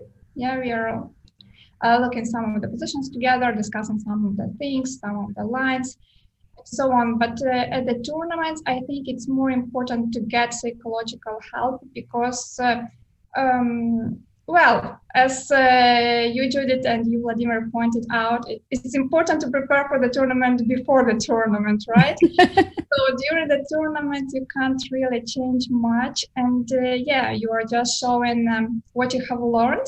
But sometimes things doesn't go so well, and it's important that you get some support and some psychological help, because this can change this dark period of your life into a white stripe. Well, what about you, Vladimir? Because you have a brother, I think, right? Yeah, but I have you an were older brother. traveling from your teenage age. I mean, I just picture it. I see in front of my eyes when I met you first time with your smoking outside front of one of the great hotels in Paris when we played in the Imopar Trophy in 93, Yes, was it? 92? 92 even, yeah. Yeah, 92, you were 16, absolutely alone. Nobody accompanied you. I was with my mother. And I always saw you traveling alone. And you were this typical man who is like individual, knows what he wants. He has his ideas. He wants to become a world champion. How did you solve all these psychological issues when things didn't go in your way, let's say? Well, you see, Judith, I was sometimes quite often traveling with a coach, with a trainer, I mean, on important events. But in general, otherwise, because from some point on, it was possible to communicate with the coach online, yeah? And from some point on, I always like to be on my own. I mean, it's not that I had any problem being with somebody if it's a good person, if I feel comfortable with. But I don't mind at all being on my own, and especially during tournaments. Somehow, I can always call somebody or chat on phone. But otherwise, lately, I think last 5 years at least of my career, I was always traveling on my own. I actually never had a coach. I mean, last 5 years I didn't have a coach at all. I was just working myself and traveling myself, and I quite liked it. Yeah, but it's of course people are different. I mean, people are different, and I've been all my career. I never had a kind of trainer for psychologist or anything. I always tried to do it myself. To get maybe wrongly, maybe I should have, but that was always my approach somehow. And I also believe it's also important that a strong player, a top professional chess player, must be also in a way a good psychologist, self-psychologist, I would say, because you have to know yourself, you have to find your own ways, to get back, after some crisis or bad games or when the tournament is not going well. That is anyway important. If you have a good psychologist who knows you, who helps, that's good, or a sister in your cases, yeah. But I didn't have my brother. Okay, we started chess actually together, but he's playing like 2000 level, maybe 2100, but that's it. And at some point I got used to it. I quite liked it. Yeah, I don't know. I like solitude in general. I don't mind. I would say I don't mind. So how did you handle it when you were, I know that you had physical problems, back pains also in some events. So how did you get over on those? Because especially when you have problems in a tournament, it's nice to have someone around to take care of you about your problems, no? No. I mean, okay, it's I mean, they cannot release the pain anyway, yeah, physical, and yes, sometimes. But you know what is good? I can tell you with age, that you start to. I mean, it becomes like a regular. You wake up, you're not totally fresh. Something aches. At the beginning, at some point, it feels like something is wrong, that your tournament will be ruined because of it. But from some age on, okay, it just felt like it's a normal day. I had not enough sleep. I was waking up. Now my back is a bit aching. I go to a game, my head is like a cabbage. Okay, it's okay. It's a normal situation. Yeah. So somehow I stopped paying attention on this, because you understand that after 40, especially, okay, I remember the way I felt physically when I was 20, 25, and 40, it's not the same. You don't have so much energy. Something is not totally all right with your health, sometimes a little bit here and there. But when you don't concentrate your attention on it, it's just okay. I can tell you that I played few games in my career after totally sleepless nights. For different reasons, just couldn't sleep, yeah. And I can tell you I scored, I think, like 3.5 out of 4 against top players. And of course, they were not aware of the fact that I had a sleepless night. But I mean, your body somehow finds reserves. So what I understood that actually it's a lot in your brain. So you need, in a way, you need to, even things are going wrong or you don't feel well psychologically or even physically. It's very important not to be fixed on it. You just take it as it is. Yeah, it is a situation. I go and it's still one particular game or two. Okay, I can still win. I can still do well. And because the worst is when you start to say, okay, today I had a bad night. My head is not working so well. I feel sleepy. Okay, I'm going to lose. Okay, then you're going to lose. But it's okay. I feel sleepy. My back is aching. My opponent is strong. I'm not ready for the game, but I'm going to win. Yeah, that's a much better approach. Then you win. Yeah, well, you had a very special routine, as far as I remember. That it was when you were saying that. Well, you can call anybody up. Well, with your regime of the tournaments, when during the night you made your preparations and you woke up before the game, there is not many hours of the day when you could call up somebody and talk to. Yeah, that I remember that was always a problem in Vaikanze. I usually was not playing so well in Vaikanze, and then I started to think why it's happening like this.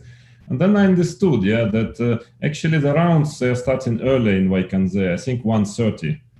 Yes. Yeah. And my regime was more, and it's January, it's winter. So what I was usually doing is I would prepare in the evening, by the way, watching Australian Open tennis, because it was a time gap, so they were exactly playing at that time. So I would go to bed around 4, and then I would wake up at 12, have breakfast and go to a game. And then when I come from the game, like 5, 6 o'clock, it's already dark. So in a way, I was living in the dark for 3 weeks. I haven't seen a light. Only this 1 hour between the time I wake up and go to play a game, that was the only hour out of 24 hours I was. And, somehow I think it gets into your, consciousness. It's a bit difficult to live for 3 weeks and it's a long tournament. Yeah. And you see 1 hour a day light. Yeah.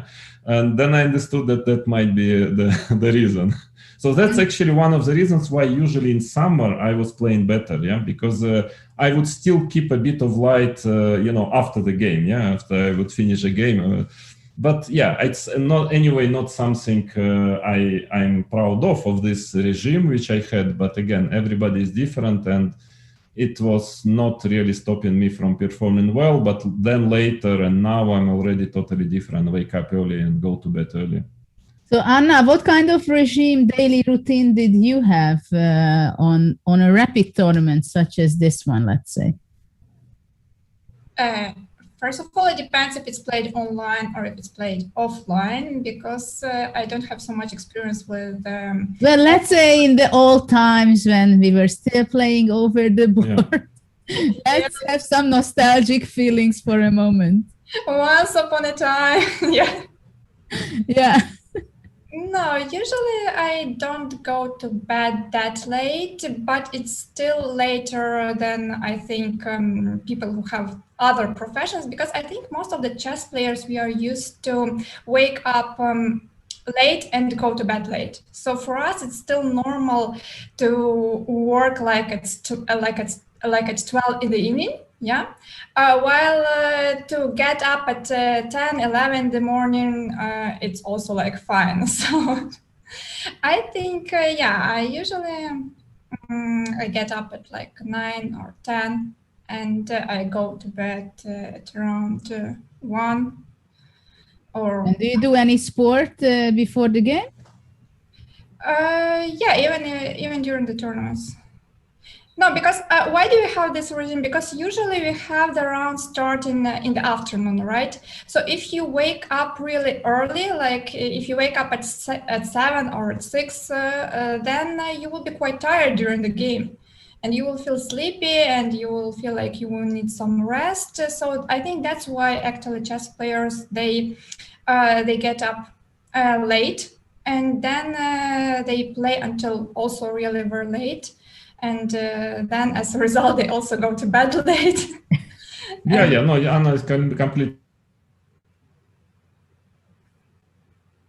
Maybe we have some. Because you keep more 11 or 12, you need not too close to a game, because you need to wake up fully, take a coffee, have a walk. But then if you wake up like 8 hours before the game, maybe by the end of the game, it will be for you already time to go to bed, and your body, and your brain is somehow slowing up. So it's, slowing down. So it's, it also has advantages. I would still not recommend to anyone my type of schedule. That's kind of a bit too radical. But for chess players also, Judith, sometimes you have a long game, classical game. You start at 3, you finish at 9, very tired, then you go to have dinner. It's already 10, then you need a bit of a walk, just to refresh. Your head is still, all those variations are turning in your head. So it's actually quite difficult to fall asleep with a good quality, peacefully and, earlier than 12 quite often. Well, in a minute, we are going to have the round 13 starting. Before that, let's see the cross table. We're having the leader, Prag. He's still leading. And actually, he's leading with 10.5 points, with a point ahead of Nodirbek, Abdusattorov. He has 9.5, who also has a point lead ahead of Gukesh and Nihal Sarin. They are 8.5, together with Yo Christopher. So actually, Christopher is really fighting there. He's there practically almost from the beginning, I think, and he's really surprised compared to his rating, I must say. He's only 24.55. And then we have a tie for 6 and 7 between Murzin, who is just 14. He's an IM, Russian, talented youngster, and Liang Avander from US, also 8 points. Then we have Keimer Vincent, 7.5, number 8. Number 9 is Jonas with 7. And then we have Tans Leiting G. Actually, for now, I see we have only one lady in the top 10. I hope she's going to perform even better than this, because she was more ahead in previous rounds. So let's pick a game. Let's see, Jonas Pragna, what do you think? Let's see some King's Indian. Why not? By the way, excuse me, ladies, can I just leave you for a couple of minutes? I think you have, Judith still has a lot of questions. I have a lot of questions. Yes, I'm back. I also have a chess game to talk about. Thank you. Anna, do you play King's Indian yourself? No, not really. From a white side, I usually start with e4. Yeah, Judith, it's the best move. You approve. I can't complain about that one. You can't complain, right? And from black side, I did try to play King Indian a couple of times, and I had very good results. Those the positions I got out of the opening, I was not so happy with them. And somehow I stopped playing King's Indian without even starting to play it. Well, I started to play first when I was a kid, and then I didn't play for some time. Then I switched to the Banco Gambit, and I played some sidelines. I don't even remember what, but Banco Gambit was one of my main weapon at the time. And then I was about 12, 13 when I started to pick up professionally King's Indian. But I was never playing with this structure. Actually, my pawn was on c7 always. I was mainly playing with the knight to c6 and then to e7. So knight on d7, I'm not an expert on this kind of structure. White played g4. Real prophylactical move. Later on, black wants to go knight g8 and f5 in any case. But actually, there was no need to stop knight h5 for the moment, because the bishop is controlling the diagonal. But okay, g4, knight g8. Of course, black wants to go f5, right? But usually white tries to play g4 if they don't go for short castle. Or am I mistaken? Even here, well, g4 generally, we should not misunderstand that it's an attacking or tactical move. Actually, it's a positional move, trying to control f5 and then later on to capture everything on f5. Let's say if black goes f5 to take, take, well, probably black will be going knight f6 to control this square. But somehow it's something unusual for me here.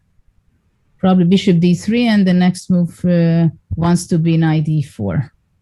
That's an important square to control. Yeah, maybe some ideas of queen 8, queen h5, I meant in the end. Yeah. Yeah, absolutely. Queen e8 is always good to sneak out to h5. Yeah, I didn't play King's Indian, but I did play a lot of Dutch games, Leningrad system. Mm-hmm. So the point may be a little bit similar when you are trying to attack your king and go with f5. So some of the ideas may look quite similar. Well, it's interesting how Prague actually, Pragnananda is controlling the tournament so far. He's keeping a steady lead in the event. Yeah, he won 8 in a row, right? Or even 9 in a row? Well, actually, he lost the first game. After that, he won, I think, 6 or 7. And then he made a draw. And that's it. Very good. Actually, the last move, queen d2, was important because black wanted to go to exchange the black square bishop. That was the idea, obviously, with queen d2. So actually, black can also even consider maybe queen h4 with the idea after bishop g5 to go queen h3 and still keep in mind to go bishop h6 and exchange the black square bishop, because that would help release a little with the position for black. Yeah, strategically speaking, it's very nice. Maybe we just have to be careful with some knight b5 if it's not losing the pawn. Maybe we should not. That's true. This g6 pawn. When actually, this is why I was not a big fan of playing c5, because knight b5 is always there to attack the d6, and also the other reason I was not a big fan because a3 and b4 is anyway coming. But okay, f5 takes. So this is what we have on the position. So I'm expecting either queen h4 or knight df6 from black. Yeah, sounds good. Queen h4 if we play knight f3. And knight e7. I was expecting something else, but knight e7 is a logical continuation. To have a knight on f5 is always good. Maybe on d4 later on. Yeah, but still, I think white can go bishop d3, knight f5, and white will be going knight e4 anyway. Though I wouldn't mind to go out from the g file as black played king h8 to go king h1. Yes, sometimes we have to think about the ideas like e4 from black side to open this. Yeah, but for now it's too early, I think. I will just grab it, happily taking it. Then knight g3 seems like. Oh, why not? Sorry, 95, then makes sense. But actually, I got some funny information from our tech group. Is it familiar for you, Vladimir? Something similar, yes. My game with Rainer Knack, Dortmund 92, I think. Yeah. Yeah. But somehow I managed a better version of this f5. I don't know why, but he also got f5, but my knight went to g5 somehow at some point. Well, now it continued knight g8, queen d2, f5, takes, and knight e7. Knight e7, yeah. I would go bishop d3. I would consider knight f3, knight g5 also to enter, but yes, seems to be not so clear. Knight f3 maybe. Knight f3, I take. Yeah, and then knight g5, knight e3, also knight e3. Maybe, I don't know. It doesn't look so clear to me. It doesn't look so obvious that white would be... Well, king h1. Yeah, okay, king h1 is logical, then rook g1 and so on, but... this has to be played, right? Somehow I got much better than that with white. I won, I remember, just by direct attack on the G line. Somehow I just made it black. I don't know how, but Well, let's see. That's not the plan That's of not, practice. yeah, that's not going to be so easy in this particular game. I think because knight f6. Yeah, knight f6 or knight f5. Yeah, I mean, yeah. I never liked when white was controlling the e5 square, e4 square. So that's why I would go knight f6. I wouldn't allow you to control that. Still, I would try maybe knight f3, knight g5. I think it's first of all to try to control the e4 square, and then to get knight e6 ideas. You want to take with the bishop, yeah? Even with the bishop, it's possible, I think. Yeah, knight g5. So And trying to queen go d7. knight e6 at some point, and even by giving up your pawn, and then to have to play on the white squares. Rook g1, this kind of play, yeah? And then at some point, knight e6, I'll just You would give take this white, pawn. yeah? Here, yes, but I'm not sure if I would have, as black, I would maybe try to take with a knight on f5 and to get it to d4. That is, I'm a bit less comfortable Yeah, that's with what white. Anna's plan too. Yeah, that if knight gets to d4. Even if still, I mean, again, it's a matter of rook g1. It's a matter of taste. In general, I like white in King's Indian unless he's totally lost, yeah? So even if it's equal and black is comfortable, I still like white. I don't know, it's nothing I can do about it, yeah? But objectively, I think black is fine here. Knight f5 and knight gets to d4. Yeah, black has a great position, I think. I would take black. I'm not sure about bishop d3. Now I would maybe also take, because bishop d3... Bishop I don't know. f5 now completely okay. Yeah, also knight f5, both are okay, yeah. I mean, yeah, bishop d3, I think it's a standard move. It's kind of logical, but Maybe not I sure prefer that bishop f5. Rook, knight f5, rook g1. Yes, and then queen e7 just to get my knight to d4, yeah? Yeah, but Because that's this knight on e1, I mean, that's why I wanted it to g5. This knight on e1 is really is a problem, yeah? Knight e4 and... takes a knight d4? Yeah, something like that, yeah. Or even immediately knight d4, I don't know. Yeah, take knight d4 because this knight on e1, it's really a problem, yeah. It's not nice for white. No, I must say it's not nice for white. But still, of course, maybe he wants knight f5, bishop g5, something like that, yeah? But still, I want to, that's why this knight f3, knight g5, maybe it's not right, but, I don't like to play a game with one piece standing badly, yeah? Like Tarash, yeah, used to say. I think that, or Steinitz, who was saying, Tarash was saying about the knight on the edge of the board, but I think it was Steinitz who was saying that one piece is staying badly, the whole game stays badly. That's a bit of an exaggeration, but... But Karpov was a big believer of that, no? Yeah, I mean, it's very classical idea that in general you have to have all your pieces in good positions. And here, if just remove the knights from e1 and e7, white would be doing very well, but I mean, you cannot remove it so easily. So then things are already, for instance, now if it works, but e4 looks quite unpleasant, in my opinion. e4 and knight g6. And knight g6, knight to e5, yeah. Unless rook g7, all these things, I don't see. Oh, maybe rook g5, no. Yeah, only... It's not very promising for knight white. g4 also. It's quite dangerous, yeah. Knight g4. I was wondering if after knight g4, knight e4 is possible. No, it's dangerous, yeah. I mean, at minimum, I can take on e4, take on e4, take and on e3 f2, and bishop or take d4. on e3, bishop h6 or something. Yeah, it's very dangerous. Takes, or even take on e4. But takes bishop d4. Yeah, something like that, yeah. So if e4, maybe the idea is to try rook takes g7 or something, but still, white will, yeah, king g7 check on h6, but it doesn't help that much. King h8.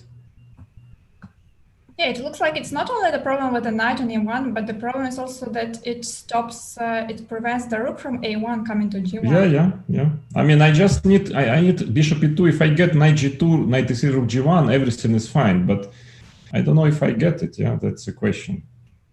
Maybe white e4 can is be. played, of course. Yeah, bishop e2. Knight g6. Right? Knight g6 is very obvious, yeah. But I don't understand what was the point of bishop d3, by the way. Yeah. I mean, it just made black's position even more powerful. Yeah, and lost 10 piece. Which we know that in King's Indian it does count. It's not an opening where it doesn't count. From other point of view, okay, now he gets this knight g2, knight f4. He gets this square at least to change the knight, yeah? Well, knight g4 seems pretty unpleasant. Yeah, Can I give up the pawn? Good resource. Yeah. No, I don't take. I mean, knight g5, just the other one. Yeah, but still, I cannot play like this, even if it's correct. But maybe you're right. In fact, maybe it is. Maybe white can do this, but I don't. I cannot change this bishop. I mean, I know it's not tempting, but then knight g4 seems to be pretty convincing. Oh, I can still play like rook f1 or something, but yeah, it's knight h2 and stuff like that. You don't? Yeah, I do, but it's not me who is playing the game, so why should I care? Actually, after rook f1, bishop e5. Yeah, bishop e5, but still. But we have rook g5 on the board. Rook g5.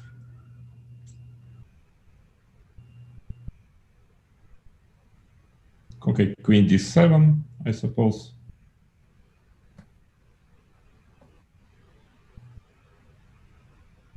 And what is the idea of rook g5? Knight g2 or knight c2, maybe he wants to get the rook on g1. I think black has a huge advantage. Yeah, I mean, again, if white needs just to manage, let's say, knight out, rook to g1, then things will be not so clear. But the question is if he is in time. So I'm not totally sure. But okay, knight e5, rook g1, rook f7. So what? Well, that's already, at least I have all my pieces in play. At least I can fight now. Probably. Well, somehow. I don't know how much the c2 knight is playing, we can say. Yeah, that's. I would rather prefer knight g2 if I can. I mean, knight to g2. Usually knight on g2 is also not the dream position for a knight, right? Yeah. But I understand that after knight e5 you want to go now at least my knight on knight f4, h4, my knight is more, because on c2 is, you're right, it's also doing nothing. But it went to c2. I would be worried about knight g4, but after knight but g2. But white went knight c2. Yeah, but on c2, it's black is piece up here. Said knight restricted by this pawn c5. Yeah, it doesn't look great for white. Even just slowly, like rook e8 and so on. I mean, this knight on c2 is. But there are some more direct attempts. Yeah, might be also, which can be serious. But who knows? Again, it's King's Indian. I don't know. It's such an opening that sometimes it looks ugly, but maybe computer says white is better here. I don't know. I doubt, of course, but who knows? I mean, because nowadays, I've noticed actually that many positions which were quite obviously good or bad, I mean, we can see that now computers are reassessing it and they think they're not so obvious. Although here, still, after I would go knight e5 and bishop g6, I would regroup pieces like this, and I think it was quite strong actually. Knight e5 was very good. Well, it's hard to, and he went rook f7. I just wanted to say that it's hard to believe that you don't slash out, just smash it on the board, knight e5 without thinking. Yeah, that's very logical, because bishop g6, knight goes to f3, queen jumps to h3 potentially. Yeah, that's a solid way of playing. But well, this is also, there is not much complaint we can say on black's play, because he can go knight e5 afterwards. Yeah, I thought about knight e5 or knight g4 and then bring another knight to e5 and then to d3 or f3 or something else of this kind. That was also tempting, actually. There are so many tempting moves for black.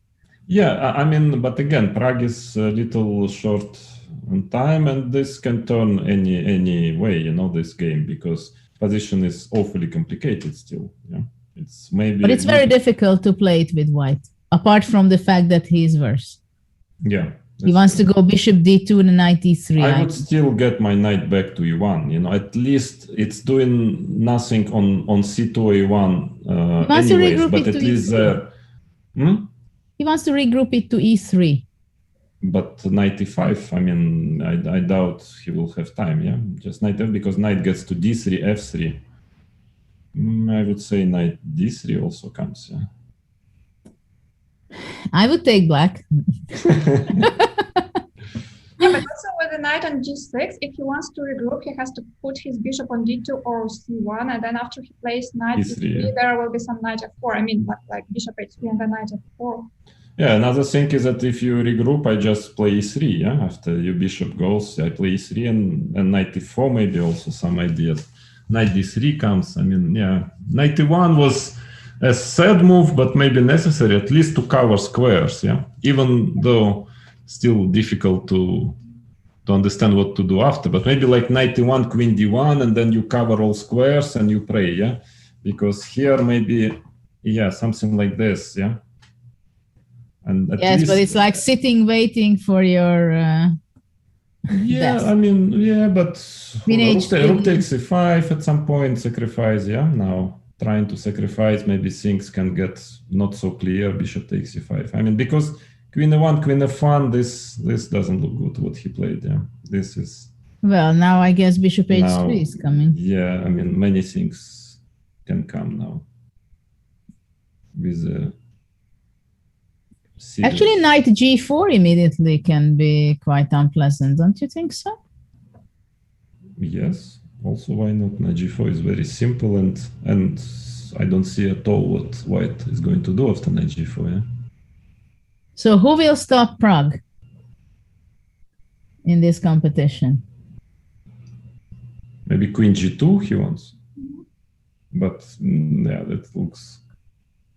Yeah, you can also play bishop h3 first, then knight g4. No, I mean, it's terrible position. Yeah. No, but I think it just takes bishop h3. Yeah, also possible. I mean, at least my no, knight but finally white has a great knight on e3.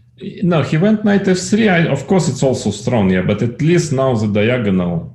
I mean, I take a knight e1. At least now I'm not getting mating on the diagonal. Probably there will be another way how white will get mated, but at least my king is a bit safer now. Now knight g4? Yeah. Oh, knight d1 is very logical, yeah. Okay, what to do, yeah? It's hard to see this position from the white side, I must say. No, but sometimes you don't have a choice. You just have to play a move to keep because your eyes and then go for it. Yeah, just make moves quickly. That's the only thing which can help now. Yeah, I mean, white, because Prague has half minute. You know, a lot of options possible. You know, I mean, probably there'll be a moment when white will be losing by force, but who cares? I mean, you know, you try your chance somehow. Yeah. So knight g4. Actually, Prague has under 30 seconds. Yeah, that's what I mean. That, you know, there is just have to now the only chance. It's probably completely lost for white, but the only chance practically is to play quick now, like, you know, just not to give time to your opponent to. Bishop f4, bishop d4. Bishop g3 defending. I'm a bit worried about the rook on g5. Yeah, if I was white, I would be a little worried. Only like little. Queen e7 or some move like this, but there is a place on h5, still some place. Yeah. Rook f6.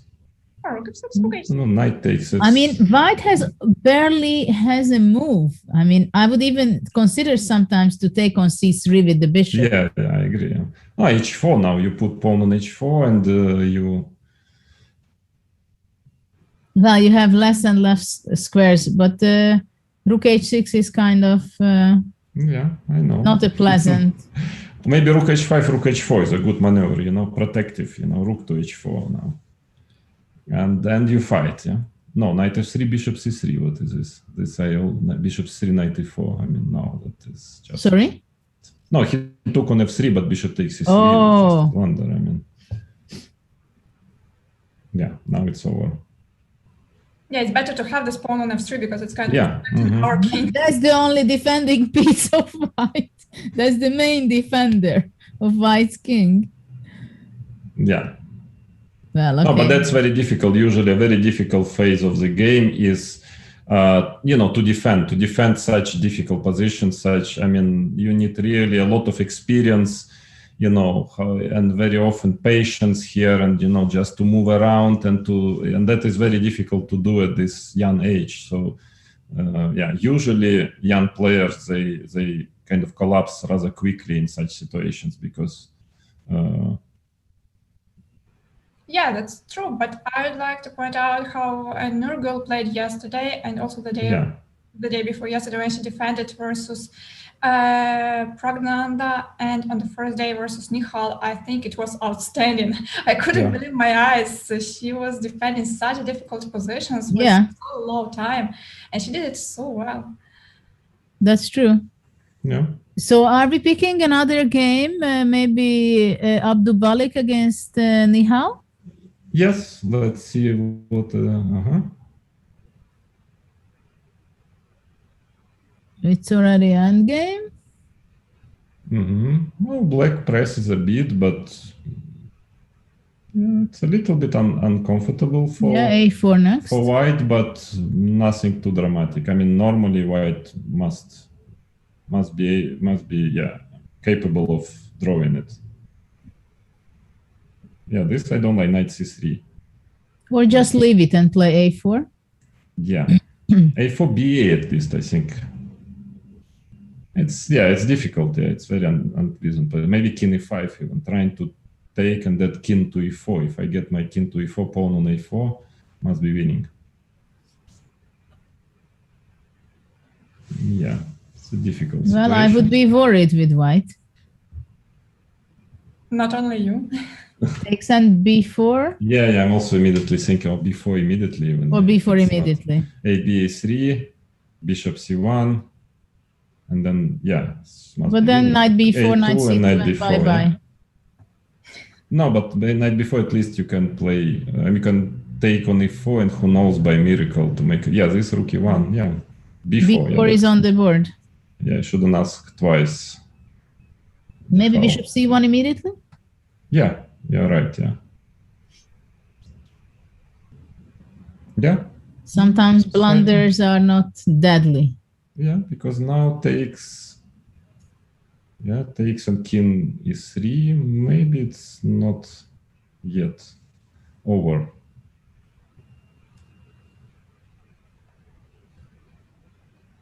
This is what's happening.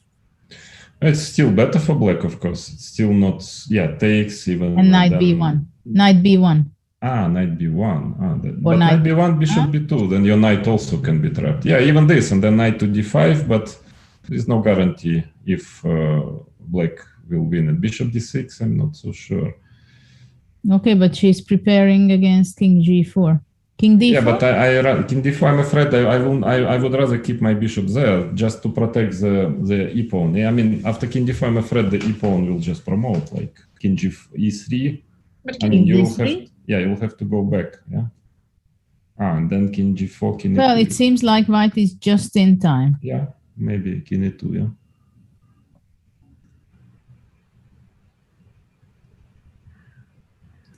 Correct. This is on the board on king g4. White is going to be playing king e2 in a second, I'm pretty sure.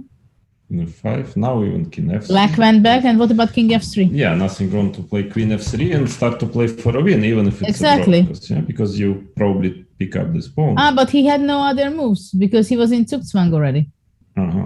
So he wants, that's correct, king to e4, and black is also quite safe here. Is he? I didn't say safe, I said quite safe. Must be a draw, yeah. But still, king c3, yeah. King c3, king d5, bishop f4. Yeah, Yeah, another idea was to push g4, I think, but it Yeah, quite but no, very good play by Jensen. I mean, at some point, yeah, so she started to find only moves. Yeah, draw. Okay. Well, it was a good saving. It was such Yeah, an uncomfortable position just 10 moves ago, like here. It was pretty shaky. So what else? Carissa is beating Gukesh, I see. If I'm not mistaken. There must have been some blunder, I think. But wow. Yeah. Oh. Wow. Oh, that's great news. That's great news because I think. Yeah, they are from your team and Anna from your small group of team. Let's have a look. Let's have a look at this game. Let's enjoy this game. No, but it's very difficult. You know, Carissa started losing and she lost 4 games yesterday, and also she lost the first 2 today. And it's difficult to give some advices because she's a tactical player and she can't really, you know, be that solid, like the one who can try to play more safer. It goes, and if it works, it works. If it doesn't, it doesn't. And when you lose so many games, you lose confidence. That was very difficult. So I think this win was really important for her. But that's why also it's important at some point, the stage of your career, of your development as a chess player, to become more universal. Yeah, to try, because you can be extremely good, you know, in one, you know, type of chess, like tactical. But if things, I mean, you know, you can only grow to a really strong player, you know, top player when you will always have something, some part of your chess will always be better than something else, than some other one. But you need to cover your weak points also. So maybe it's something Anna would work on with Carissa, is just try to, that she also plays sometimes solid positional chess when she cannot manage or the form is not there, or there's some, you know, some issues, so she can change a bit her style.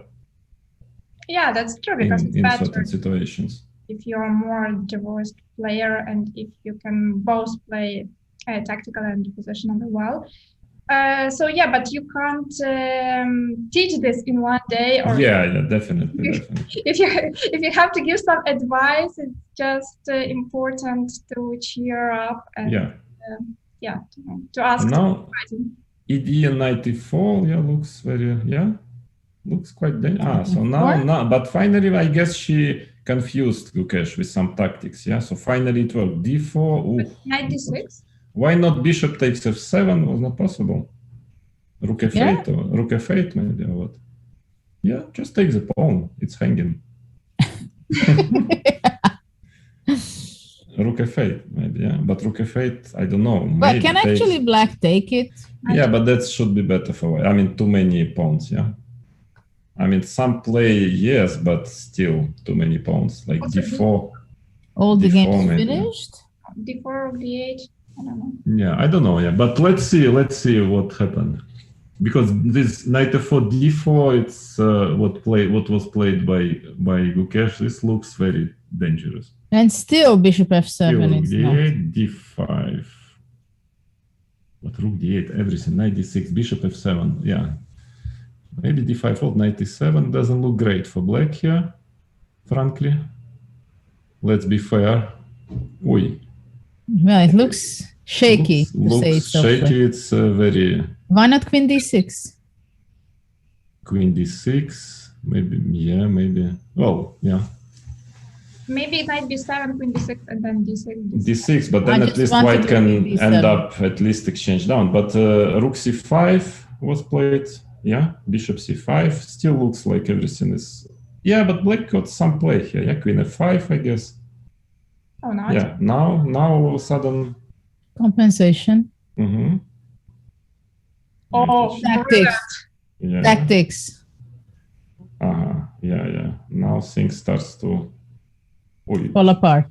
Knight f4. Oi. That's painful. Ooh. G3 queen h4. Yeah, G3 queen h4 is too good. Queen d7 takes. Rook, queen d8. Yeah. Okay, so from here on, she played well. Yeah, that's true. A good game, And yeah. it's a piece up.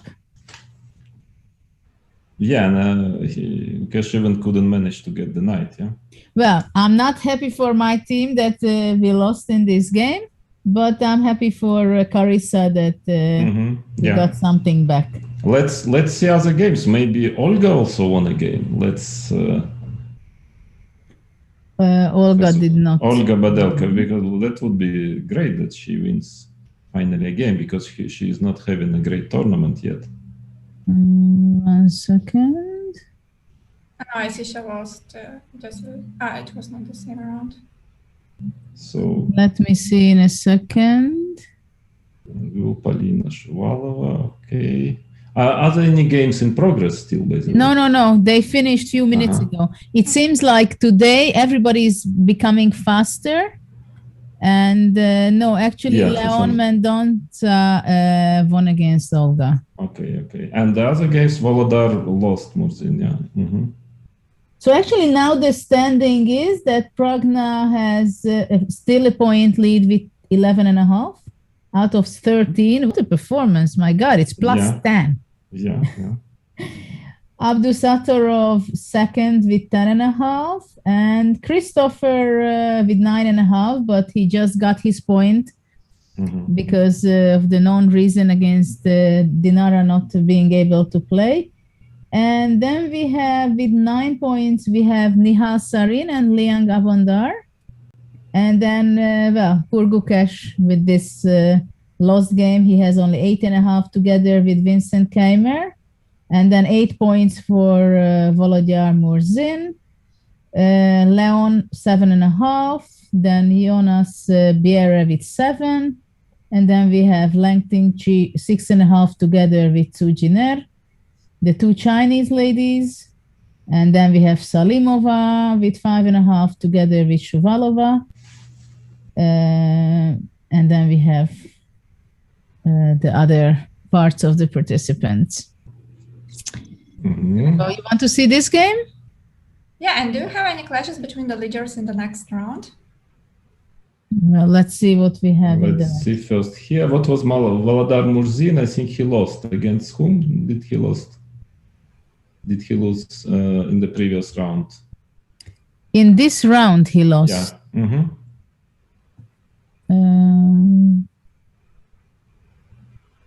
Let's see. He lost, I think, to Abdusatorov, yeah?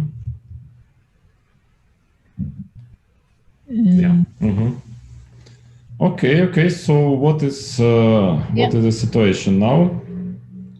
Who is playing? Well, we have about almost 10 minutes for the next round to start, I believe. Good. So time to chat, to discuss weather and everything, yeah? To give some advices to young players which they will not listen to, yeah? So what do you think, Anna, about your player who is doing very well is Christopher Yu from USA? Did you have any glance? I know that you had only an hour or 1 or 2 sessions with your team. I had only one. It was basically right before the event. Yeah. Mm-hmm. So what do you think of him? Because he seems to be, I read his some ideas of him. He really wants to become a world champion. He's very young. He's very motivated, it seems. Did you feel that he's very motivated in the class? He's really very ambitious. Because, the participants, they were asked to fill the forms, like what they want to learn from the coaches. And he mentioned 2 points. One of them I will not tell because maybe like the players will be able to use this information against him. But the second point was like how to beat all the other participants. And I was like, wow, that's really nice. And also it was funny when there were like the channels in Slack were organized, and the only thing he was worried about, like, what about the tie breaks? When do we start them? Are the tie breaks only for the first place? And then when he was told that the tie breaks are only for the first place, he was like, okay, but when do we start? So he was really sure he is there, and the only thing he has to know is how to play the tie break. That was a bit funny, but that also gave some information that he really wants to win, despite of being one of the lowest rated participants, right?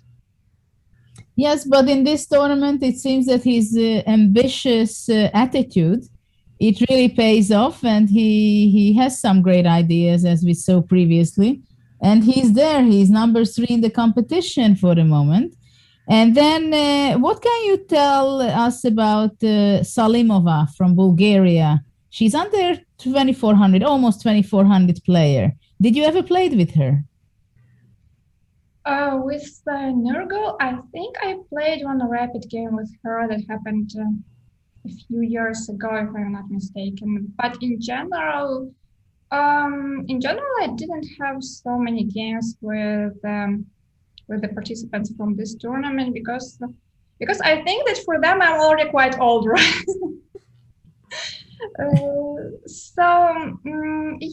I have already some thoughts about all my players, and in general, before the tournament we had only one session, and my strategy was that Christopher, Carissa, and Nurgle, they are one of the lowest rated participants of the tournament, theoretically speaking, their chances to win the event were lower comparing to the highest seeded players. But still, we see that, Christopher is performing very well, and he's still competing. He's trying to win it. And at the same time, nothing prevented them from playing well, from showing a good result at this tournament. Yeah, and that's why the main point I wanted to pay their attention to during our first session was that they should fight, and that they should fight all the time, because I also believe that with this short time control there are many games, and there will be many games, and there have been many games in which there were many missed opportunities, like even in one move or with some simple tactics or so on. So my point to them, and what I told them, was that they should stay focused, concentrated, and check which traps their opponents may rely on in case their position is better. And also that they should seek the opportunities to trick their opponents if something goes wrong, if they don't like their position. So, in my opinion, the calculation and the tactical part of the game is of great importance, as, once again, the games are played with short time control. It's like 10 plus 5, so it's something between rapid and blitz. And I think it's even closer to blitz in my opinion. Maybe I am wrong. Maybe it's closer to rapid, but I feel like it's closer to blitz. And even looking at the tournaments that were played with these fast controls, even on the very top level, like Champions Tour, where Magnus is playing and all the top players. In almost in every round there were quite many tactical mistakes. So I think calculating well is really one of the most important things. And if they, like my students, if they could use their chances that their opponents miss, they can have a much better result. Yeah, well, I'm looking in the meantime the cross table, and I have to tell you guys that I'm really upset about what I see there from the ladies' point of view, because right now exactly the ladies are in the second half of the cross table, which is very sad. But we have to face the truth that the ladies are not on the highest level competing with the male competitors, right? So I was the one who was in top 10, and there are quite a few ladies who crossed 2,600 like you, or Hui Fan was in the top 100, and I think she was nearly 2,700, 2680, 90, something like that. Why do you think that there is no ambition and there is no trainers usually who are supporting girls' talent to excel objectively in the sport, not focusing on the ladies' competition, but really just to be the best you can? Because I think right now I'm experiencing that if a coach sees a 7-year-old girl and a boy, to the boy, they will say that, wow, you're so talented. You can even beat Magnus Carlsen, the world champion, one day. To a girl of the same caliber of talent, they probably will say that, wow, you can become world champion one day between the ladies. So for me, it's something that it's like for the guys, for the boys, you say that you can be a Nobel Prize winner, while to a girl, you say that, wow, you can have your PhD in something. So how was it with you? Did you ever think to compete in the open section seriously and challenge yourself? Or how was your trainer and parents supporting you and your sister from this perspective? Yeah, it's a very interesting and very difficult topic, and it's good that you raised it. In my case, my first coaches were my parents. They are like candidate masters, so their level is, well, my mother is around 2100 and my father is stronger, so maybe he's 22, but he has never competed in rated events, so he doesn't have a rating, my mother has. And in the beginning, when we were like really young, I remember that, we were trying to set high goals, and I don't remember like they were telling you have to be women's world champion. I think we were always trying to compare, my parents were trying to compare my results with the results of the best boys at some young period. But then later on, somehow it happens that boys start to show better results even in the very young age. I think if we take a look at the starting list, of the players, let's say when we have a world championship under 10, like the starting list between girls and boys, we can already see that there is a difference. So somehow then you start to realize okay, maybe now let's try to be at least the best among the girls, but I don't know what's the best attitude. And Judit, you are a role model for all the girls, and I think you can tell more about how to be really successful. But also, I think now it's more and more difficult for girls to become as good as the boys are. And there are many reasons for that. And I have been asked many times about that, and I have shared my thoughts on this topic. So I don't know. I think you have to do your best as good as you can, and then try to achieve the highest goal possible. Okay, I think this topic we can talk endlessly, and probably it will be a topic in future challenges as well, because of course this event series, the Julius Baer Challengers Chess Tour, is about to give opportunities and highlight the talents of boys and also the most talented ladies and girls competitors in the world right now. And the main idea is to give opportunity to play with each other and show for the girls that they can and they should compete and they try their best and improve. So now we see actually a game which I picked from this round between Gunay Mamadzada against Abdusattorov. Of course, Abdusattorov wants to win desperately to try to catch up Prague. And it was a very interesting opening. What do you think about this position, G5? G5 can never be bad, yeah? It's always a good move. I mean, earlier I'm a better, great fan of G4 and G5 moves, and I know, Vladimir, that you also joined the club. Earlier is better, but objectively, seriously, it shouldn't be a refutation of Ruy Lopez, yeah, normally. I'm not quite sure about D5, yeah? But... the theory. I think G5 is still the theory. Yeah, must be a theory, but yeah. Here Black is doing okay already, maybe, but still, I would still prefer white after knight c4, for example. But yeah, it's not too bad for Black. But I think it was a nice choice from Nordirbeck. I mean, considering he's trying to play for a win. I don't know. I mean, we will see it at the end of the day, yeah. But sometimes, you're trying to play for a win, you play something like that, and you end up fighting for a draw all game long, yeah. So it depends. I mean, I still believe, let's say after bishop g5, yeah, white has a nice position. White is still extremely safe. Knight on c4 is pretty good. Yeah, I mean, very safe position. So 97. 97, yeah, rook e8 even.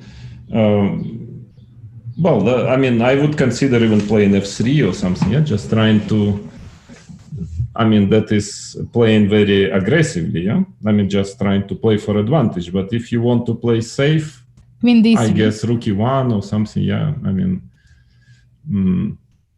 Yeah, I thought like queen b5 may win a piece, but then I saw there is queen d5. Yeah, queen d5 I want to play. I mean, it's not such a complicated position to play with white, yeah?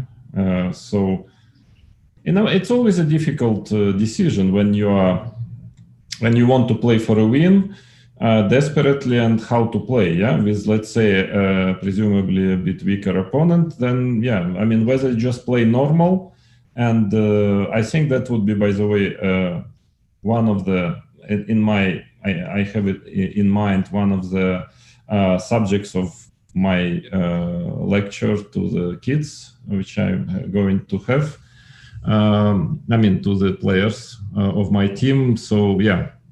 Different approaches how to play for a win. I've tried always to play sharp, you know, and try to play risky lines, and then I gave up. I just started to play as I play normally, and in fact, it was, to me personally, was bringing better results. But maybe it depends. Yeah, it's a matter of style, of course. Can I attend your lecture? Of course, please. Oh, okay. my honor. Would be nice, because that's a very nice topic, and especially when we are playing some World Cups. Yeah, you lose the first game. Well, better not to lose, but sometimes it happens that you lose, and you are forced to win the next one to tie the score. Otherwise, you go back home. Then, yeah, you have to come up with some ideas and with some plan for the game. So yeah. Yeah, but okay, it also depends on your opponent sometimes. But in general, it's it's a subject. I mean, this kind of attitude, which is very common usually, you know, just go ahead, play g6, b6, and try your chance. It's an option, but it's by far not the only possible option, yeah, in such situation. But anyway, I mean, what he played Nordirbeck, it's not too bad. I mean, I mean, I'm not sure that if he would play a regular kind of line that he would get any worse position than that, you know. So it's still a question if it was a right choice. But yeah, but I think also it's a full different story when you are in a must-win situation, as Anna was describing in a World Cup or World Championship knockout, or you just want to win and create opportunities for yourself. Yeah. And don't forget the same with your opponent. I mean, one story if he just needs a draw to go through, and another story when maybe Gunay, she just wants to use an opportunity to play a full game with a strong player. I mean, it's would be very logical such approach from her. So then, I mean, why to play too sharp? I mean, because your opponent is not actually playing for a draw, yeah. And so what's the problem? But anyway, yeah, let's see.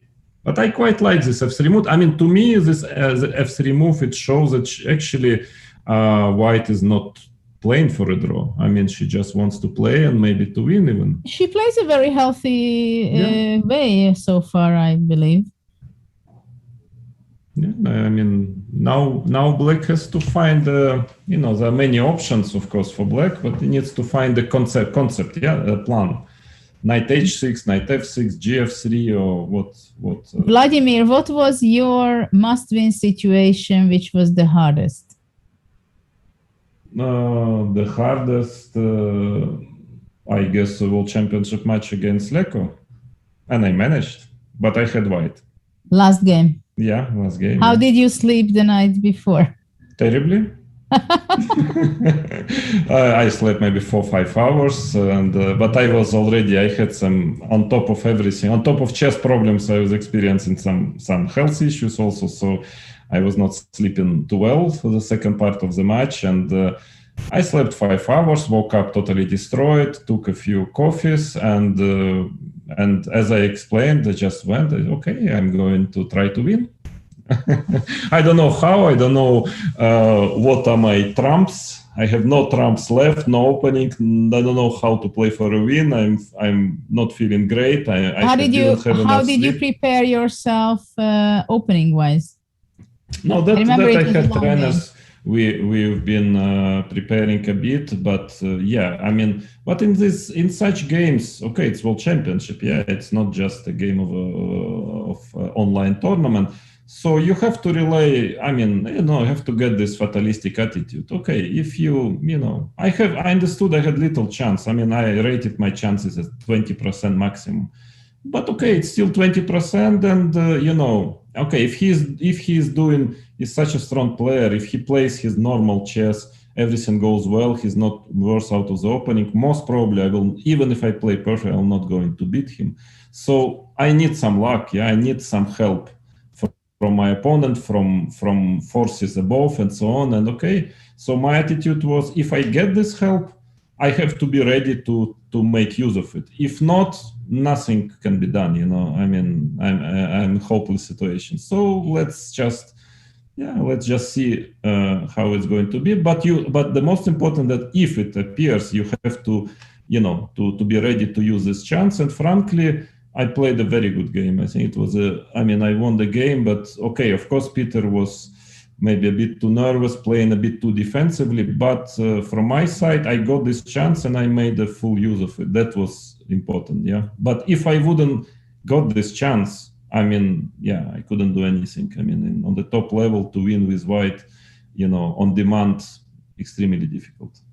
Well, I guess we can say that when it's a must-win situation, you need to have luck as well, right? Yeah. So you're not on your own with your performance. You need your victory to be helped by your opponent. Of course, we are talking about the top-level chess. I mean, yeah, you can win in the more lower level. You can win a game just because you play better. You're better prepared. But when you're playing a top 10 player who are not losing too many games, yeah.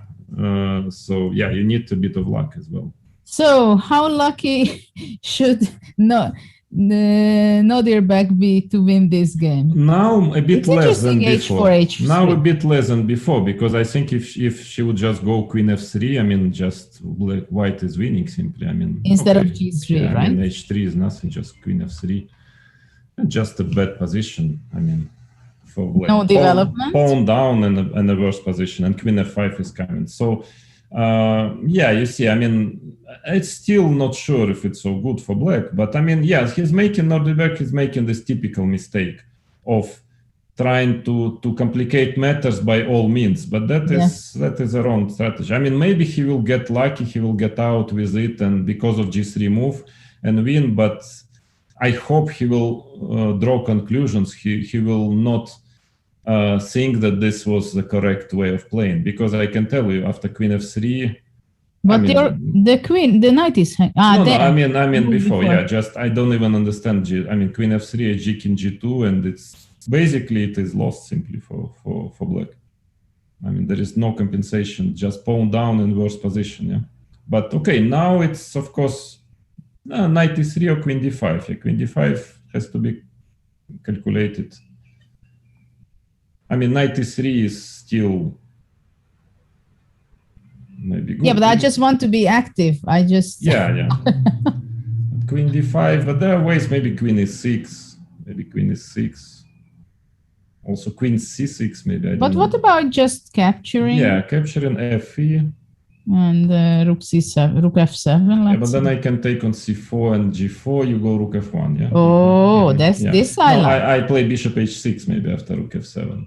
I love your knight on g. Yeah, that's true. Yeah, you're correct. Yeah, but maybe bishop h6. But frankly, I see nothing wrong with playing knight e3. I mean, no, just not to complicate matters, just to go knight e3 here, because you still want queen f3. Okay, of course, it's not as good as it was, but probably it's still comfortable for white. Well, what about knight h6? Queen f3. Rook e8, I guess. Queen e6. Queen e6. Yeah, I want my knight to f5 at some point. No, of course, it's already not so clear, but it's still okay for white. But of course, g3 was also... And she's spending her time. Yeah, but it was surprising. G3 was she played so quickly. I mean, yeah, it was... Yeah, so queen d5, she went for queen e6. So that is what... Yeah, maybe after knight e3, maybe there was bishop h6. I was calculating, trying to win the g4. Then maybe I could try queen f3 also. Yeah, hard to say. But it's here and queen e6, f6. Well, first of all, queen e6, f6, rook f4 is always possible, yeah? In the worst case. But rook f7, bishop h6, knight d2 also. Yeah. Well, maybe knight d... I mean, yeah, it's strange position. Maybe this is what we have. Still good for white, yeah? No, but I think white is struggling. Rook e2, rook f2. No, but rook e2 already rook f7, maybe. I don't know. But I'm not still sure about rook h6.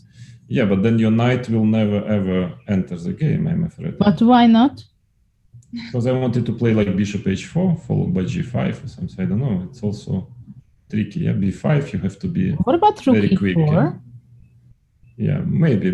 But rook e2, also rook e2, rook f2, even if you want to. I mean, takes. But after the takes, this is my problem for white. Even if I play like this. Yeah, knight h6, I guess. Yeah, but still I can try to take on h6 even, or knight e3. Yeah, knight e3. It's a double-edged position. Probably black is doing well, yeah, but it's still a bit double-edged. Bishop h4. Well, I would definitely take black, I think. Yeah, no, I would as well, yeah, but king e2, rook f1, it's still kind of sharp, yeah, because these pawns are, but I think objectively, maybe I wouldn't go rook f1. I go, yeah, something more active, I think. Yeah. Though I don't know whether I play after d5, but I just want to be active. Something, yeah, there will be something. To stop rook f7. Sorry? Rook f7? Yeah, bishop. Knight h6 before d5 to stop rook f7. 92. Okay, cool.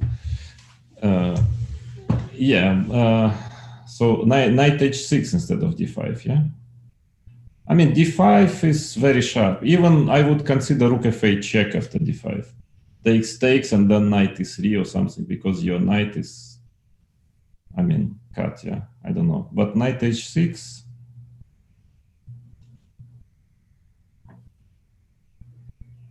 logical, but still looks like black's pieces are so strange, such strange position, but I don't see how to make use of it. Yeah?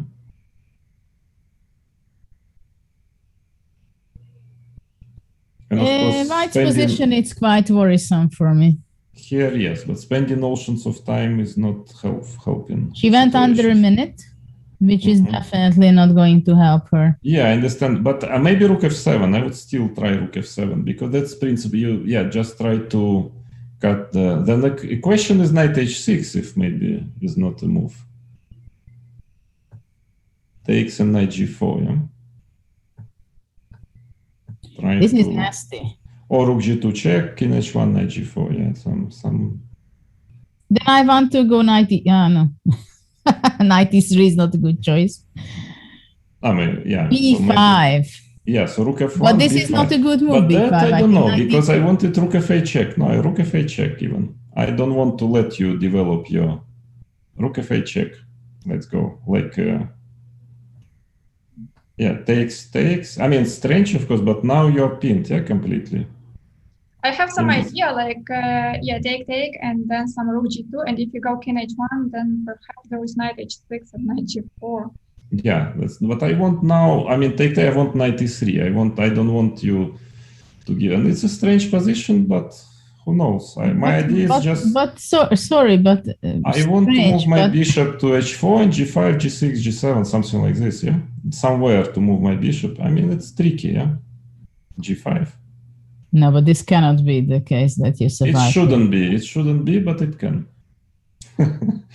I mean, it's yeah. I mean, maybe not. Yeah, not easy to find a square for the bishop because here rook e2 comes. But it's anyway. She played knight a5, but here knight h6. Well, I understand that she wants to go mate with rook f8 and rook d8, but yes. Unfortunately, this will be not the case. Yeah, but knight h6 now. Yeah, now knight or bishop. Yeah, knight. Bishop, then rook f8. Yeah, that is a trick, I guess.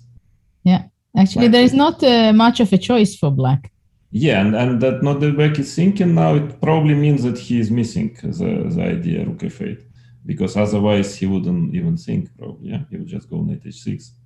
Actually, I think I'm not sure b5 was a good choice, because here white can go. At least what knight about? will get to c6 or something. Yeah. Mm-hmm. No, that's not possible because takes and e5. Yeah, maybe knight c6. I don't know where the knight is going, but at least it's getting closer. At least some checks, maybe. Yeah, some checks. But what are you doing? I don't know what I'm doing. Yeah. I mean, even e5 sometimes just takes. I don't know what I'm doing. Yeah, but I want to get the knight close to the king, and then we see. Yeah. Knight e7 check, knight g6. No, that's not. It's not good. Maybe it's good, but just not good enough to save the game. Yeah, but yeah. So knight h6. Well, no, but knight h6, rook f2. Rook f2. No, that's correct. So maybe he's thinking whether to check first on g2 and then knight h6, or immediately knight h6. Yeah, because if you play knight h6 now, yeah, Judith, if we come back to the game. Maybe rook f2 is the correct move. Rook 1 f2. And because after rook f2, king f2, e5, I have bishop takes h6 at least.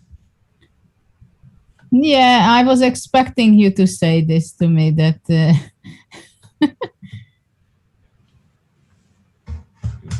Yeah, so rook f2. Okay, you can also check rook f1, take f1. Sorry, maybe. It's not a sacrifice. Sorry. No, it's not a sacrifice. No, but still I'm afraid just bishop h6, but then rook f5. But look what... rook e5. Another back did bishop, rook e5, bishop h4. Yeah, but that must be now check probably. And after that, what's the point? And after that... And then I take an e5 or something, yeah? Yeah, rook e5 is some deep move. Mm-hmm. Nice move. e5. Yeah, now you just lose all the pawns, yeah? Yeah, now it's over. And this is the position. Yeah, that's just over, yeah, because you're losing also the g4, and the knight is terribly powerful on g4. No, that is over, yeah, that we can... Game is over. Yeah, bishop h6 or something, yeah, that is just finished. Mm-hmm. So let's see. Nihal is having a dream position with white against Sarah. Yeah. I guess it's not a question what will be the end of this game. But Carissa is piece up against Vincent, yeah? I mean, it's very unclear still. Carissa is on the run. And the Indian Derby. Let's check the Indian Derby. It's quite interesting. The Prague against Lukesh. Yeah? Yes. It seems that there is no... Prague has a nice game with white. I mean, there is no square for the bishop. Yeah, it's probably just winning immediately. Yeah, Prague. c5 has to be played, yeah. But c5, nothing else, even if it loses. But B1. king a8, bishop b, king a8, yeah. Knight c6 and no. Yeah. Bishop h1. Oh, Well, He found it. yeah. that's a move, yeah. Well, knight e6 is also not bad if there is no winning. Well, yeah, actually, it's a good move. Yeah, maybe there is no immediate win. Yeah, that is good Well, enough. simply taking the pawn. Yeah, but it's a pawn, yeah, only. Well, sometimes a pawn can be enough too. Yeah. But it's a good idea, bishop h1. Yeah, very, very clever. Wasn't there anything better after bishop h1? Oh, unexpected. Mhm. Good idea. What a good idea. Good research. Yeah, but the problem is queen d5, queen b7, king g2, yeah, and then you're in time to protect the pawn. So queen is always good on the. That's what I taught them, the kids. But queen e8 is also not In bad. queen endgames, put the queen in the center. Let's see. Yeah, queen d5. Good, Parag. He had learned my lessons. I always told him, okay, central square, always the best for the queen in queen endgames. Yeah, but now king g2. Yeah, that's the point. Yeah.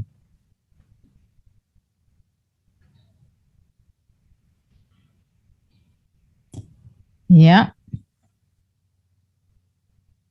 Yeah, so he needs to play queen e7. So yeah, but that's again, you see, queen in the center is so powerful. There It's is hard to believe that Gukash can save the game. No way to save the game.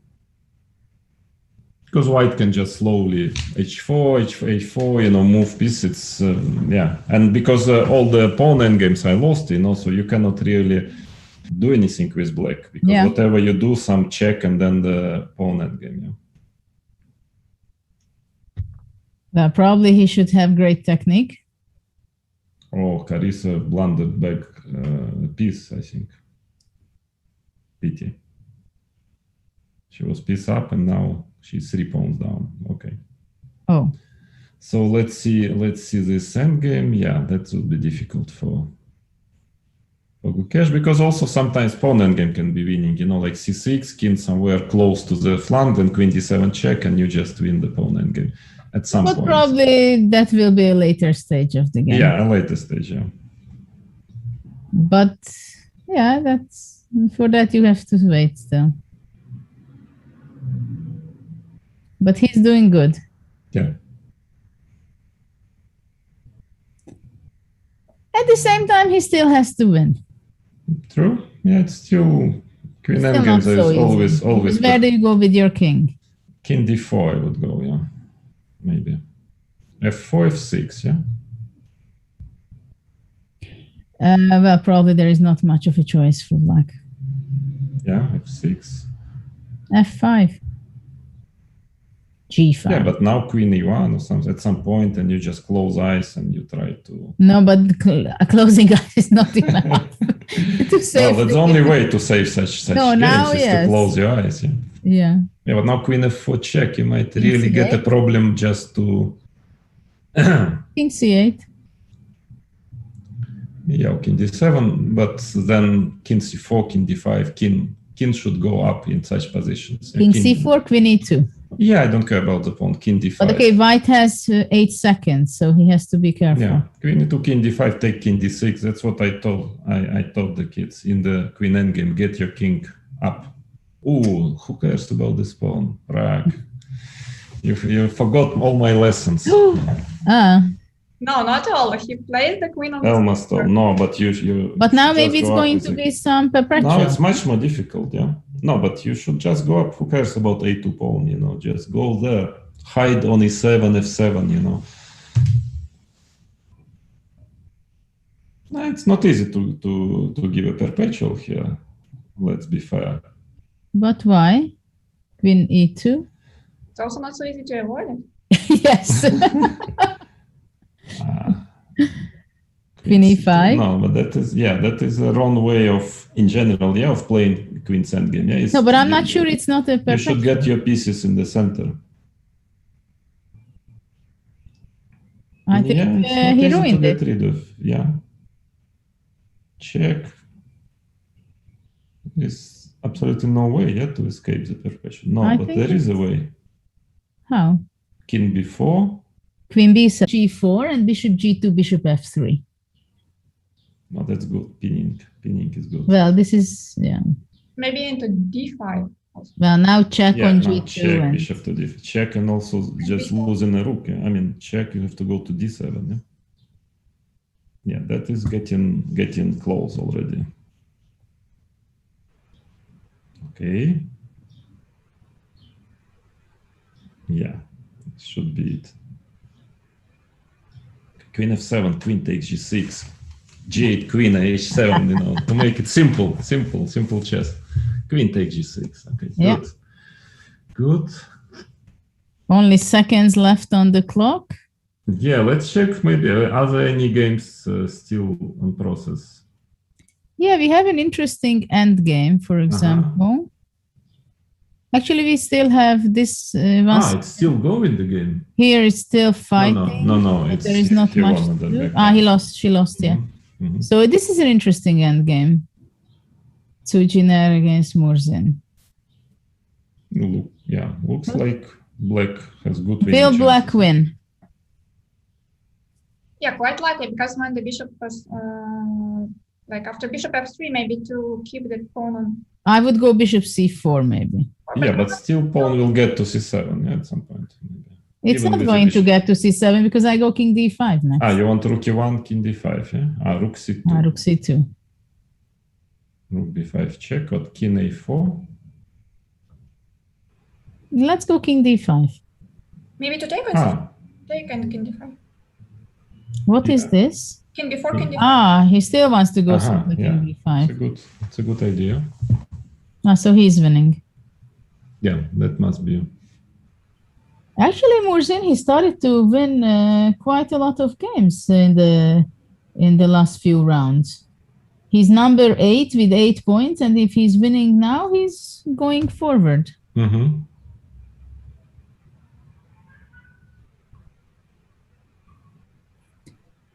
You can see that he feels comfortable in this position. Who wouldn't, right?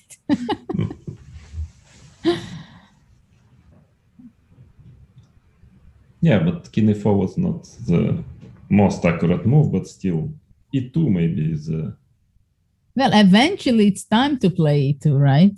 Yeah, rook a4. Just he gives. Rook gets there, but it's not really helping white normally Rook because you c4. cut. Yeah, you cut and you just go king f3, and opposite color bishops not always leading to a draw. Yeah.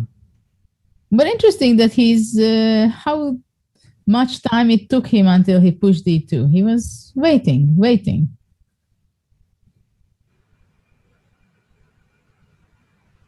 Well, white will not save herself. Mm-hmm. It is the only game in progress. Let's see. This is the last game running. Mm-hmm.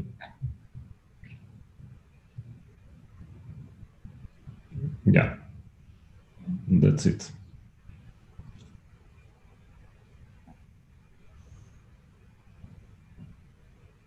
Rook Yeah, g1. he wants it all. Yeah, he wants But rook f6, king g4. g4. Even king s3, even blundered. Yeah, so this is Okay. so yeah, that is clear. So what had happened in the on the other games? Here, rook takes g3 should do it. Yeah, Why not e1? rook g3 is also good. Yeah. Well, I think generally speaking, the one of the best courses generally should be how to win a winning position.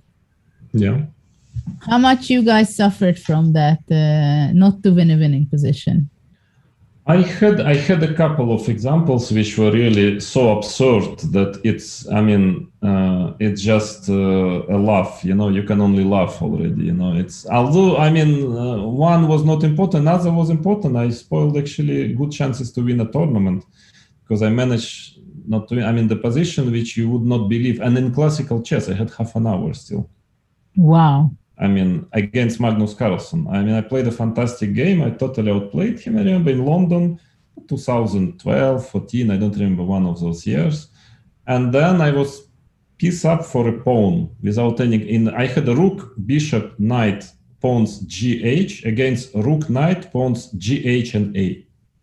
And everything is fine. I mean, no other problems. Yeah. And I had half an hour and I managed to draw it. I mean, I just couldn't understand why he's not resigning. I mean, it's just absurd. And actually, it was in penultimate round. And if I would have won, yeah, I had good chances to win a tournament. I remember that was the most absurd because I've played like 5-6 hours to outplay Magnus, to win a great game. And then, it was not about half point or something. It was just about the absurdity of it, that you work hard. Maybe it would have been one of my best games, if I would just cash it, I mean, there is nothing to play anymore. But I managed to spoil it. And I think, because I think after the game, I went out and I think for 1 hour I was just walking somewhere. I just couldn't understand how is it possible. I mean, it is magic. It is maybe Magnus magic. I mean, I don't know. I think it's one game out of million. I would not win this, but it was exactly this game. So yeah, there was some interesting, painful sometimes moments. But again, it was not because I didn't win. I mean, not because of half point. Yeah, it was just because. I mean, how stupid you should be. That was what I was telling to us. How is it? How can you manage it? It's difficult. And how did you get over it? How many hours or days or weeks it was? I remember. Until you got out of your head this. Well, no, it gets out of your head soon. It just was that I remember it was not the end of the evening, yeah, because I went like for 1 hour walking, and it was a 6 hours game. At some point, like 10 or 11 in the evening, I realized that, I'm just terribly hungry. I need to eat something. It was in London. So I go to some kind of simplest place. The only thing which was available at that time, took some sandwich and got poisoned, terribly poisoned. And I came back to the hotel room, and in 1 hour I understood I just have fever, and so I somehow managed to play the last round with a fever and so on, and then, got like for 2 days in the bed. So it was really not my day. Yeah. Well, but I managed to draw at least the last game. In this with a fever again. Yeah, as I told you previously. Yeah, in this situation that you feel I had little sleep. I had a terrible game and I had a fever. I made a draw with black against Vichy, solid drawing, and went back to bed immediately. So yeah, don't worry if you don't feel well. What was the most difficult situation for you, Anna? The worst missed opportunity, or the game that you were winning completely and it was a crucial game or something? Do you remember any? Of these games, and I remember I was suffering from this disease, but long ago, like until I was 20, I would say. I remember one game I played versus Danielian. I think it was exactly like 10 years ago. And it was the last round, and I had a nice game with white pieces. I outplayed her, and then it was a winning end game. And I was close to win, but she was defending very well. And then in the end, I even lost that game. But it was so painful for me because if I won that game, I could get my last Grandmaster norm. Yeah. So I had to wait for the next tournament to get it again or something like that. But otherwise, in the last years, I don't remember very painful losses when I was winning and I didn't convert it. Not bad. Not yeah. bad. I've got many stories like that. No, I remember some games, even some online tournaments I played in the last year, and I had winning positions, and then I didn't win. But it wasn't that painful because the tournament wasn't of such great importance, I would say. Well, I think many of the players can talk about some collections of those which they consider that it was winning or almost winning and ruined positions. Yeah, but you know, Judith, that somehow I start to think about other way around. Yeah, how many times I was totally, completely lost and then just miraculously saved or even won it. But that much less actually. I don't know why. Maybe because I always had a good open repertoire, so I had less lost positions and winning positions, but somehow I don't remember so many games when I was just purely lucky, to get. But I remember quite a number of games where I spoiled the completely winning position. But I also won some winning positions. It was not always the case. Really? But Judith, you are known to be fighting well, yeah. And I remember many of your games where you saved, which were like lost. I even showed one of your games in my session, which I had. I had one lesson, and I showed your game versus Grishchuk with this nice stalemate idea of King H3, Knight G4. But actually, that was the biggest saving of my life. Oh, really? Yeah, we can even maybe. Yeah, it was even a bit funny because I am kind of representing Team Kramnik and I was showing your game. If we can maybe even show this position.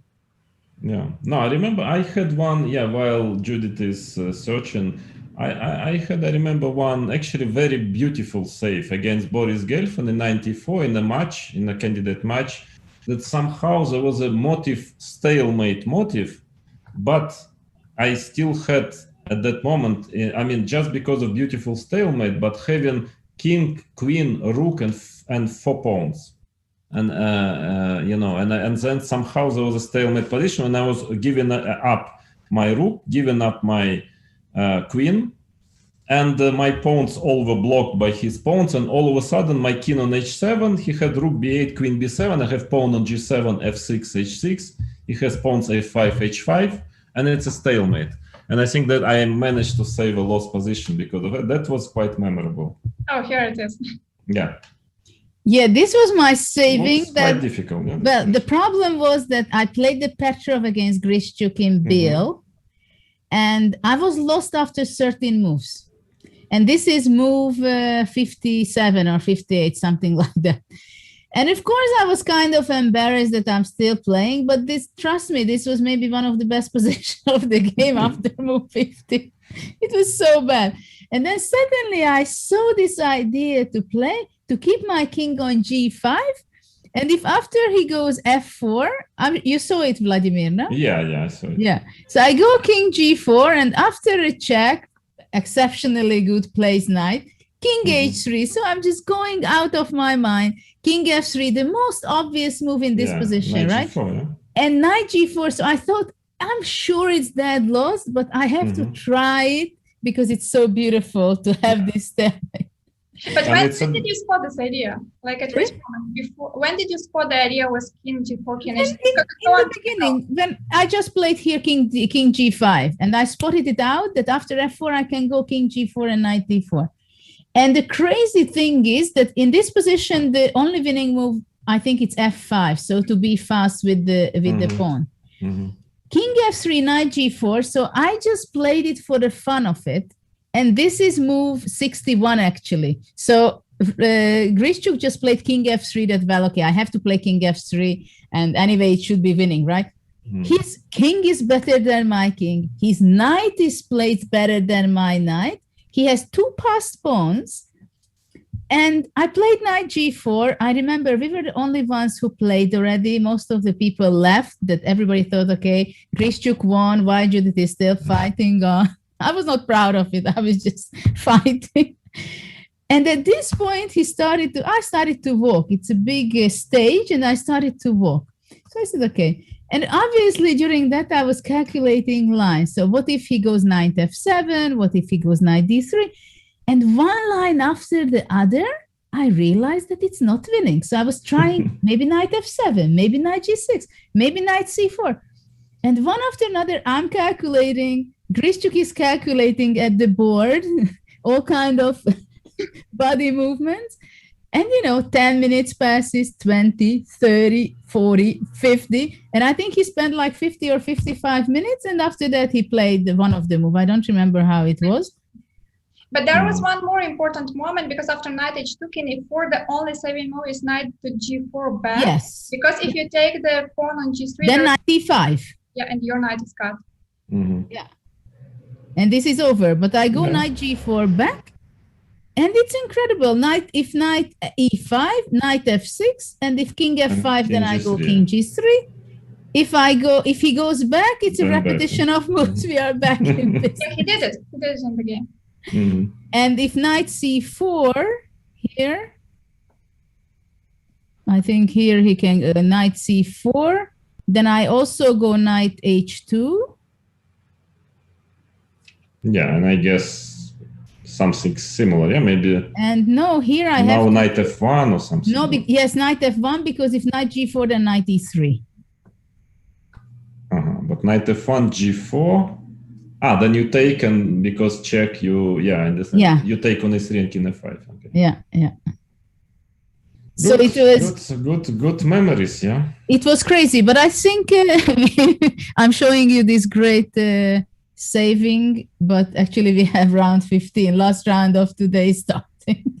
No, but it was so beautiful, and I actually saw this game not so long ago, so I really wanted to share it with my students. Yeah, I'm happy you shared it, but really that was, and up to today, actually, I don't really understand how is it possible, because it goes against every rules of chess. But okay, it happens. So what is this? Vincent played it very solid exchange. Yeah, I think it's a theory. Yeah, it's quite unpleasant line supposed to be, if not h6, but maybe I don't know. Yeah, maybe now knight c7, I guess rook b8, and then e4 comes. I guess there is some new theory here. Maybe they already find an equality. Well, seems Prague knows it very well, and Vincent is also having this. They both blitzing it out. And what are the other interesting games in? Let's see, what are you interested? Which game should we pick? Gukash game is interesting opening. Something maybe, let's see Nodirbek, whom he is playing with. Let's see. Abdusatorov Nihal, this is also a serious game. Yeah. Let's see that one.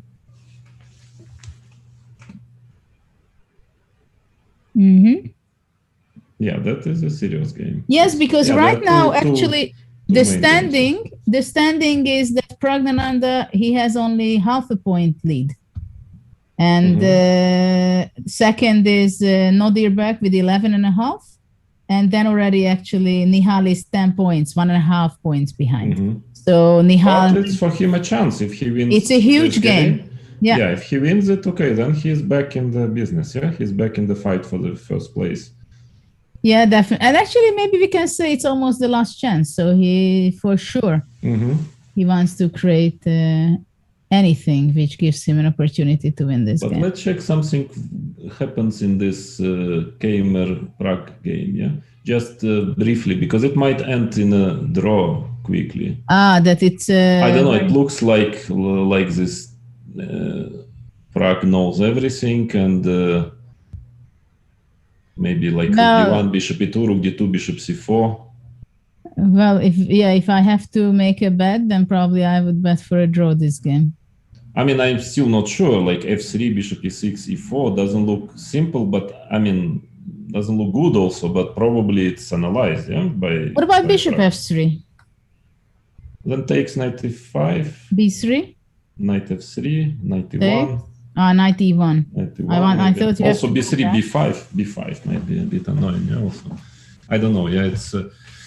But I for the f3, bishop e6, e4. This is quite important. Maybe b5 will come, yeah, or something. Knight e5, b5. I guess it's still. Probably still in the book, still in the book. There were maybe games before this. b5, knight a5. Well, this is computer style play. Yeah, b3, b5. Yeah, is the idea.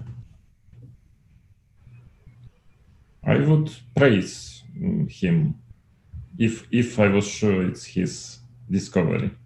Because it's not easy to find this. I mean, yeah, all these moves, bishop g4, knight a5. But I think it's home prep, no? Of course, yeah, no doubt. I mean, he has 10 minutes and 36 seconds. Yeah. He barely breathed. But I guess white can still make a draw if he wants. I mean, yeah. Well, he can go b4, b3, and rook d1 or something. Yeah, or rook d1, maybe b3, b5, rook d1, bc. I'm not a little bit maybe uncomfortable. Yeah? Rook d1, bc. Okay, yeah, but maybe a simple draw if you want to draw. I mean, rook fd1, maybe knight c4, b3, bishop d5, ed5. This should be enough to make a draw. Yeah. But you think it's already time for that? No, I mean, I don't know, but I guess since my, logic says that if Prague plays it so quickly, it means it's okay for black, yeah? So if it's okay for black and you are playing against a computer, more or less, yeah, since Prague is still in his computer preparation, then it's wiser just to make a draw and to wait for a better, I mean, yeah, because, or maybe it can be that it's a bluff, but probably not, yeah? No, it looks like very powerful. Yeah, because b3, of course, b5. What happens if I go b3, b5, c5? c5. Well, let me take on d5. Yeah. Takes. I take twice.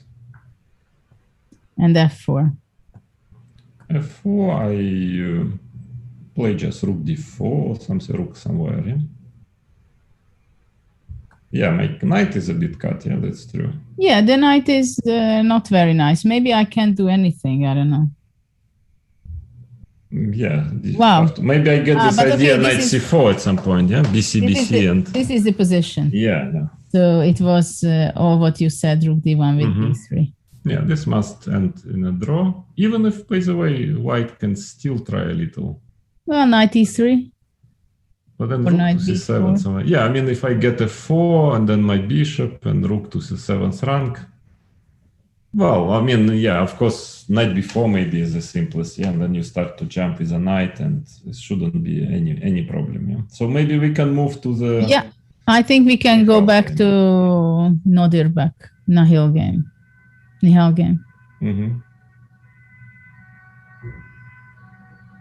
I think Nadirbek misplayed it because I played a lot of Roy Lopez exchange game with white. And I think you should start with the knight d4 first if black goes with early knight g6, because you shouldn't allow this. I mean, I remember you shouldn't allow this idea with queen e7 bishop d4. You mean here knight d4? Yeah, to take this e6 bishop right now. And only then rook d1. Starting with knight d4. Because instead of knight g6, there is queen d7. Yeah, more typical move. But knight g6, there is this trick. Yeah, so that if white continues with rook a d1, then queen e7, bishop d4, and it was considered to be okay for black. I didn't check this line for many years. Oh, maybe there is some nice idea with if long castle, then knight c6. Knight c6, yeah, I also said long castle maybe is a blunder because of knight c6, yeah. But knight e5, yeah, he played. But knight e5 is like... That's a nice one. You know, still bc, queen a6, king d7, yeah, you have to prove it, but probably.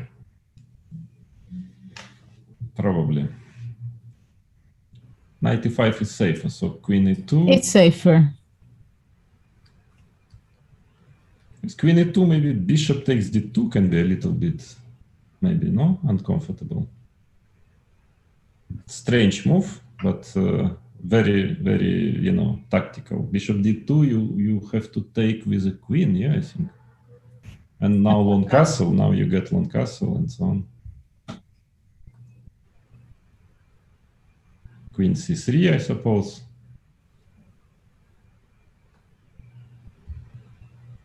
Yeah, that's still okay. White is nice. Still okay for white, yeah.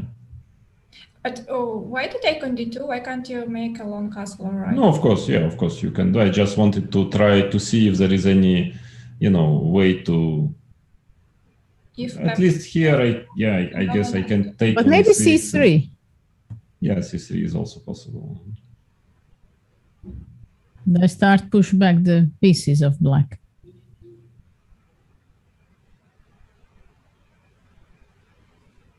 Bishop. Well, bishop d6, f4. F4, bishop g4, I'm not sure. But yeah, I don't know. It's still this type of position black is very often, perfectly okay if he, I mean, even with this pawn structure. Yeah, this one castle must be fine also for black. Queen e3, queen c3, yeah, I guess. And then even if I let you take on e6, no big deal. Yeah. Nihal is spending a lot of time. So he's not as much in the book as Prague was in his opening.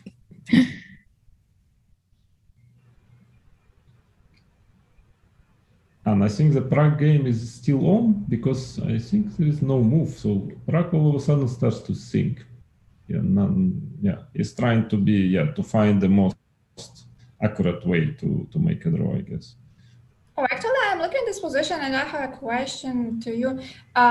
Was it better actually to take on d5 or to take on g2 and then just to hold this endgame, this rook endgame? No, but rook endgame is at least a pawn. But I mean, I would take on d5. I mean, what's the problem? Takes, rook c1.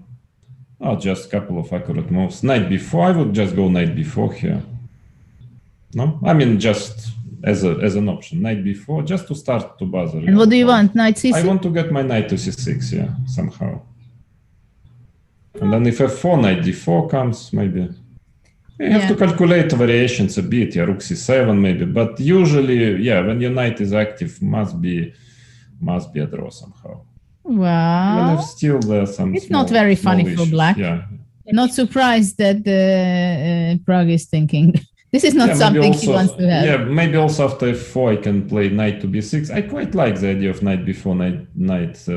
First of all, knight d3, maybe, but knight c4, maybe some move, because you're not really like a5, I was thinking, but then rook c5. Rook c5. Yeah. You have to be, a little bit... I mean, this is not the reason why he blitzed out his opening preparation. Yeah. There are some very small issues. He was expecting something easier than that to make a draw. Yeah, still something tells me it shouldn't be really too difficult here. It shouldn't be that difficult, right? What about rook e8? Yeah, some active move. Rook e8, f4, knight where? e4. a3. Knight d3. Rook d1. Knight c5. But still, rook e3 maybe. Yeah. Rook e3, bishop b7, knight c5. Or maybe b4, some maybe ideas. To try to trap it, trap the knight. Sorry? If rook c3 instead of rook d1. Knight d3, rook c3. Rook e1, bishop e1. Yeah, maybe I can get kind of rook e1, bishop f1, knight c1, king f2, king rook f2. d1, rook d1. That's strange play, of course, but strange place for my knight. Strange play, yeah. No, the problem is that the knight is really active, but at the same time it doesn't have any outposts. No, it is strange, of course. Yeah. No, he's right. He's right to think, but of course he needs to find a couple of accurate moves, but. And of course, Vincent is having fun here. It's his style. He's going to be trying here, trying there, pressing.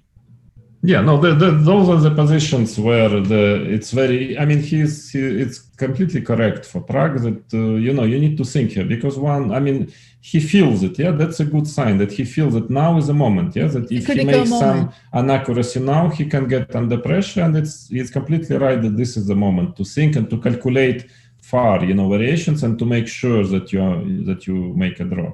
Why not knight e3? Bishop h3, I don't like, and then king f2 somehow. Yeah. Yeah, that's why I was actually asking if we should take on d5 or take on g2, like in which position it's easier to make a draw. Yeah, I mean, to me, hard to say. To me, this looks fairly easy. I mean, this position. He went knight f6 instead. He played knight f6. And what's the idea after f4? Yeah, that's the point. Maybe he wants to push pawns like b5, a5, a4. Well, he wants to control the d5 square. That's clear. So it's a little bit. I'm just worried that white can get like bishop to f3, rook c2. But what about rook a7 simply? Rook a7, so a4 maybe. Yeah. Because you get counterplay, yeah. With this king is rook c8 also, rook c8. I mean, your king is also weak a bit. I mean, I have all those checks and maybe this active play, active counterplay. And if rook c7, then he wants to make repetition. Knight d5, knight f6. Ah, that's also possible. Yeah. But I would go maybe with white. I would go f4, b5, and then bishop f3, trying to go king f2, rook c2. You know, to kind of cut the knight. Yeah. Okay, it's not a big deal, but rook, yeah, king f2. The knight is a little bit cut here. Then maybe h5. Yeah, h5, then I'll play h3 probably at some point. Yeah, it must be a draw, but yeah, it's still... Look so what he goes did. Knight e8. Wow. It's a little So bit passive. This is a bit passive to me. I mean, it's okay, but it's... Well, he's on the edge. After rook d1, he wants to go back. But I would just start to push my king f2, and, you know... Oh, okay, it's still, of course, a draw, but... But that may be actually dangerous.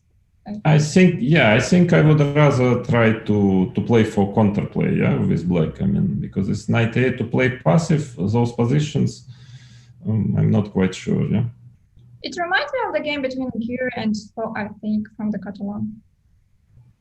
Mm-hmm. There were no rooks, but like bishop versus knight and... Yeah, bishop versus knight is very dangerous here. I mean, unless you have all the...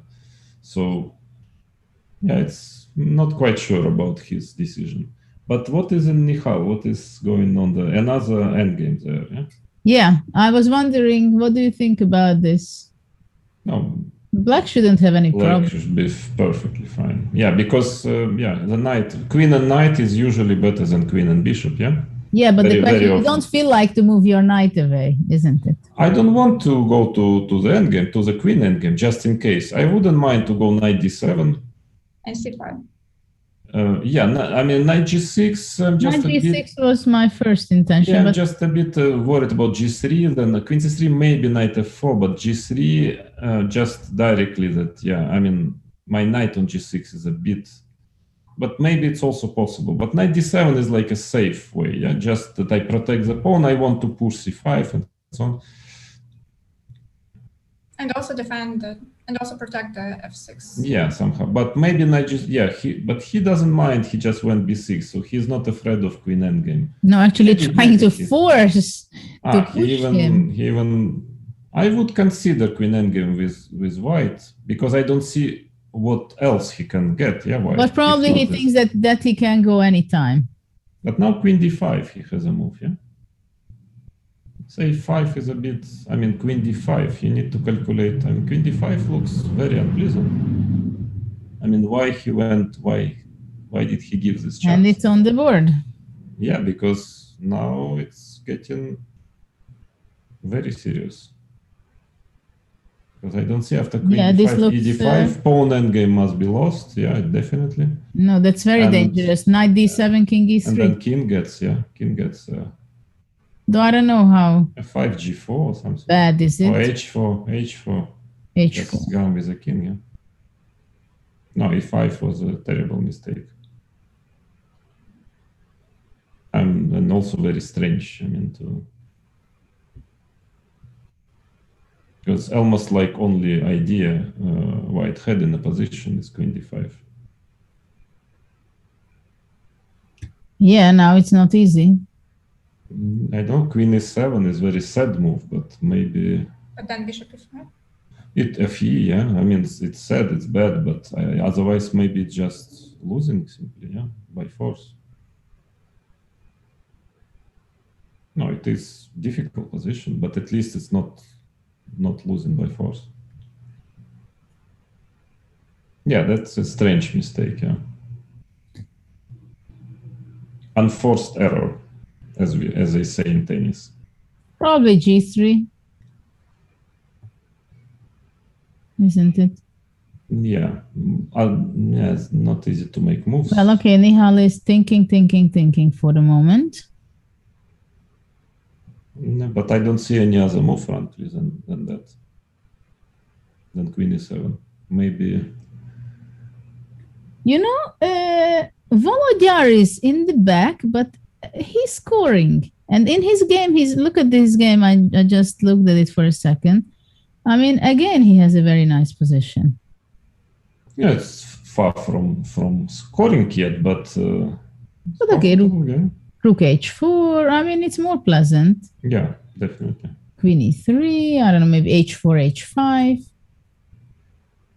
No, b5. I'm not sure because this b5 pawn will be weak after. But maybe there is no other play. But maybe rook a1. Also a b, and then just at some point rook lands on b4, and this b5 pawn is forever weak. But yeah, maybe it's. And she has 45 seconds.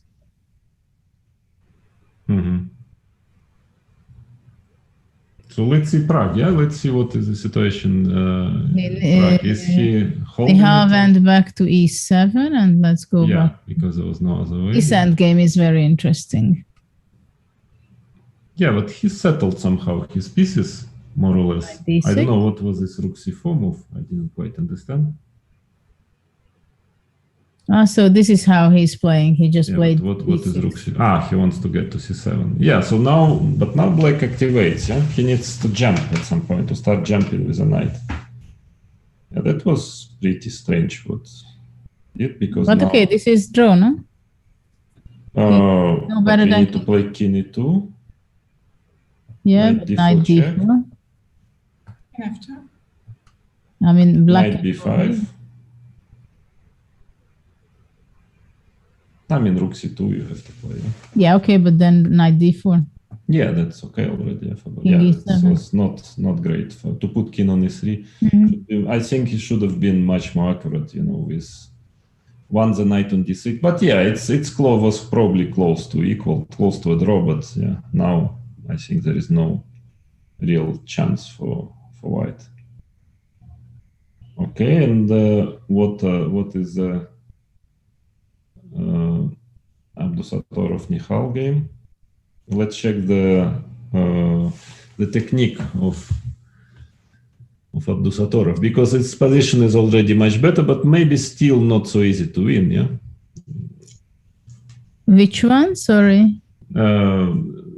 Abdusatorov Nihal. Yeah. Oh, things are happening there. Wait, what happened? Because queen e7, h4 and f4. I don't know. I mean, yes, of course, but then black at least starts to jump somehow. Queen e8, bishop e1.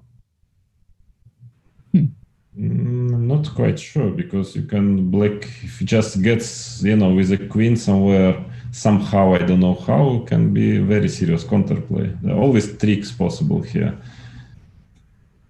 I don't see exactly, but in general, it's a question way to play. I would go king b8. No, I would definitely play king b8. Bishop h4. To start with, yeah. But I have everything under control. a4? I mean, everything protected at least. And a4 makes sense, because after 8x b3, 8x b3, we will have some check on b5, and there is no c4. Yeah. I mean, in general, it's difficult for white to make progress, because whatever he is doing, it's so strange. He could have gave a check on a8, exchange, and then bishop e1. Maybe it was a draw. What? Sorry? e5. He wants takes f5. What is e5? He's playing it extremely tactical. Takes f5 or what? Well, what else? Maybe he wants, But queen b5? It's very strange way of playing. Okay, the pawn is going, of course, but it doesn't seem to be clear at all. F takes e5 was taken. f5. Queen g5, queen b5 check. Queen d3. Maybe king d2. King d2. Maybe he wants. Queen b4 check. Yeah, I don't know. It doesn't look good for white. Yeah, because queen d3, I don't like queen c6. Yeah, then queen starts to get active. No, I think it's high time for white to try to save it somehow. Very, very strange play. Yeah. I don't know how to save it. Because, okay, if you go queen c4, d3, then queen c6. It was a very unusual way of solving it, this e5, f5. He became so aggressive. Yeah. He still needs to work on endgame, yeah, not the Queen d3, queen c6. e4 comes, yeah. No, now it's basically. Who is winning this game? If somebody's on black, but maybe he can save it somehow. So, but this knight on g4 is a bomb, you know. It's incredible, I mean, powerful. Never ever allow with the queens to have this knight on g4. Yeah, I mean that's now it's lost probably. Queen b5 check or e3 should be lost.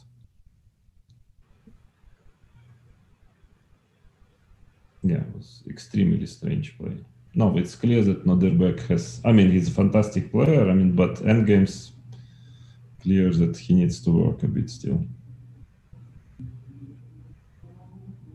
Yeah, queen f3, queen b5 check, and probably.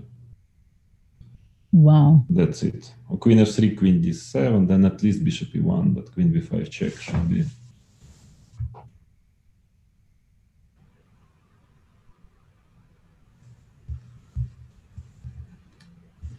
Wow, how you ruin your position in few moves.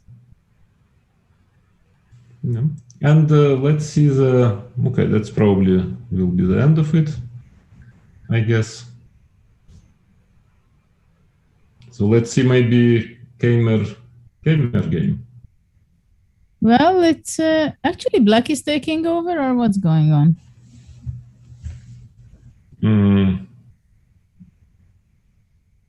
Well, I wouldn't go so as far as saying that, but it's becoming sharp, becoming quite double-edged. Yeah? King a6. Yeah, king somehow a6. bishop c6 and b5, right? That's the plan. Mm-hmm. To capture. Yeah, Prag has no time, so maybe takes. He took. Yes, but it's dangerous. But yeah, check or rook f2. You know, you can rook h3, but a pawn is not going just to promote. Or, maybe rook c3 first. Yeah. Rook c3 looks very tough. Maybe rook h3, rook g3 takes h4, but it shouldn't work. a5, h3, a6. No, it doesn't work. Yeah, rook c3. Yeah, that was strange. Rook h3. I mean, you shouldn't get this. You know, when the a pawn is running like this, no time. But how can you stop that pawn? Yeah, no, I think there is no way to stop it. Yeah. No, rook h3 was over optimistic. Yeah.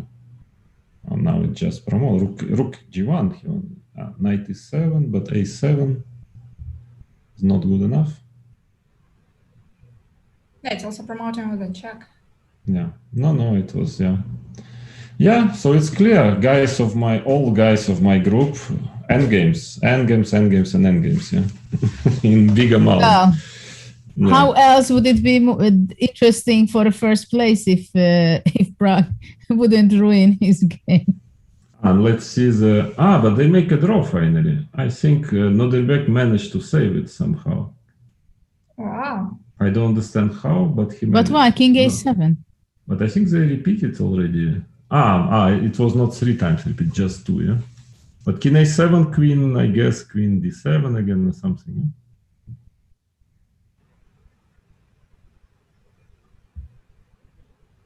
Yeah, no, it's probably lost. But queen c1?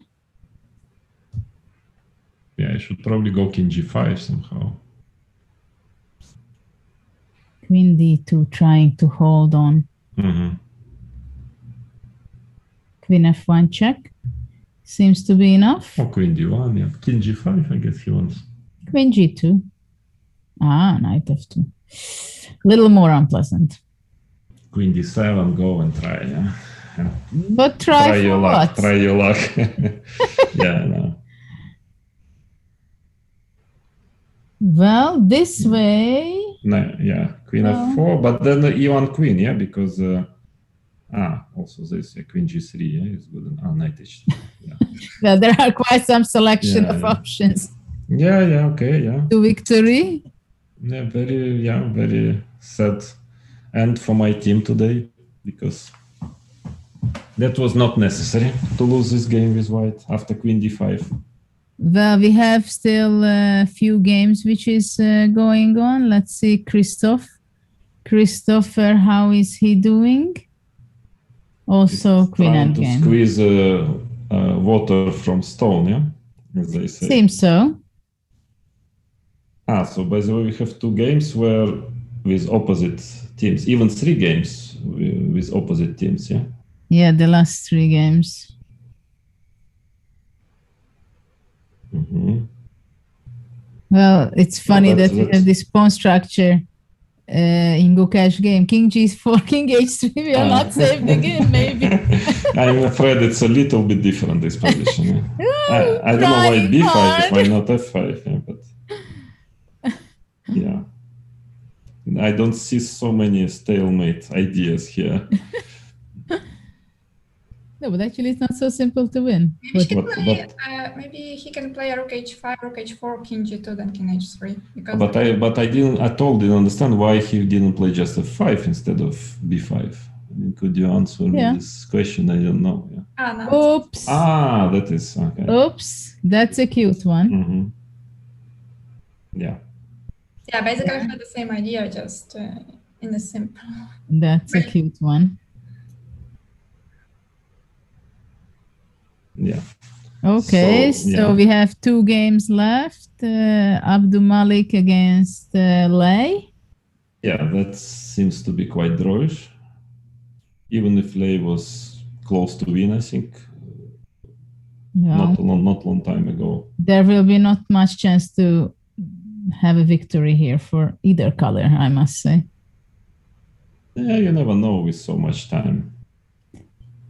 And well, so it's hard. Let's put it that way. It's hard to imagine. It's hard, yeah. It's hard to imagine. No, draw. And what about, let's see Christopher. Let's see his endgame technique here. Well, you need more than that. You need some little magic. You need a bit of help of your opponent, but we call it a great technique, yeah? King f4, when we win such positions. King f4. Yeah, and then you go and... at some point, king penetrates to g6. No, f4. He's more aggressive. He plays with pawns. F4, you cannot win after f4. I mean, never. Yeah, f4 was never ever, because king becomes weak. Well, now white is not even slightly better. Yeah. It's gone. And we see so many examples today where the queen controls the center, and that's how it's taking over. Quite a few examples of that today.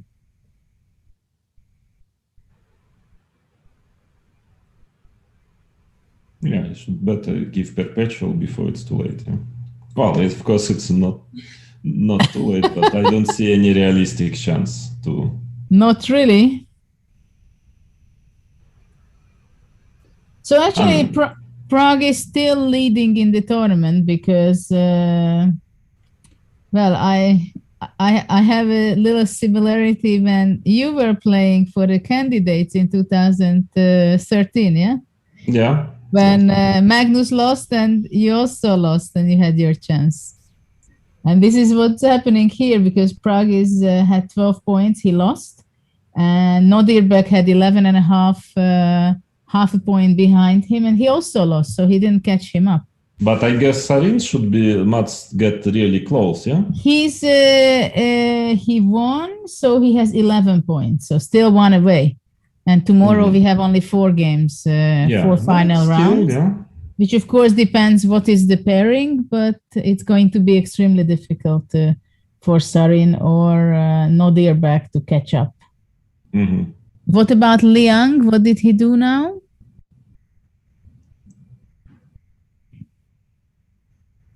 Liang won. Mm-hmm. So actually, he is also having 11 points.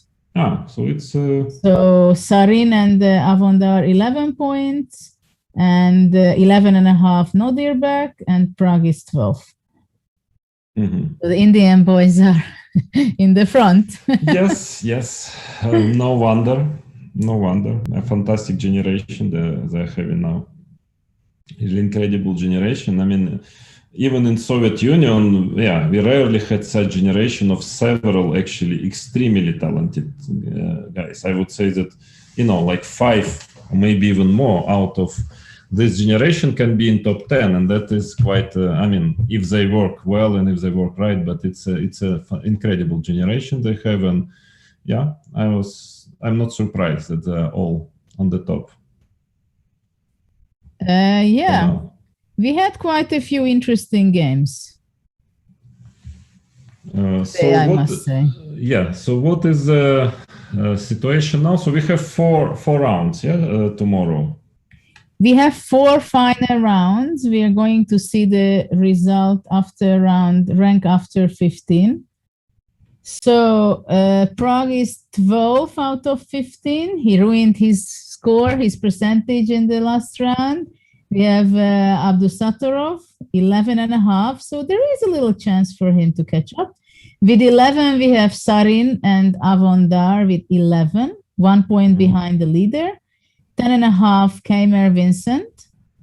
And well, it was very important for him to have the victory, right? And then on 6th, 7th, and 8th place is Christopher. He dropped a little back today, together with Gukesh and Murzin. Murzin is very much in the ahead. Then Leon Mendoza, 9.5. And then there is a bigger gap, 8.5 with Jonas. Leiting Chi 7 together with Tsuchiner. And then we have Shulava, Nurgial, Mamedzada, Abdabulik, Sarah, Yip. Well, she scored a point today, maybe 1.5.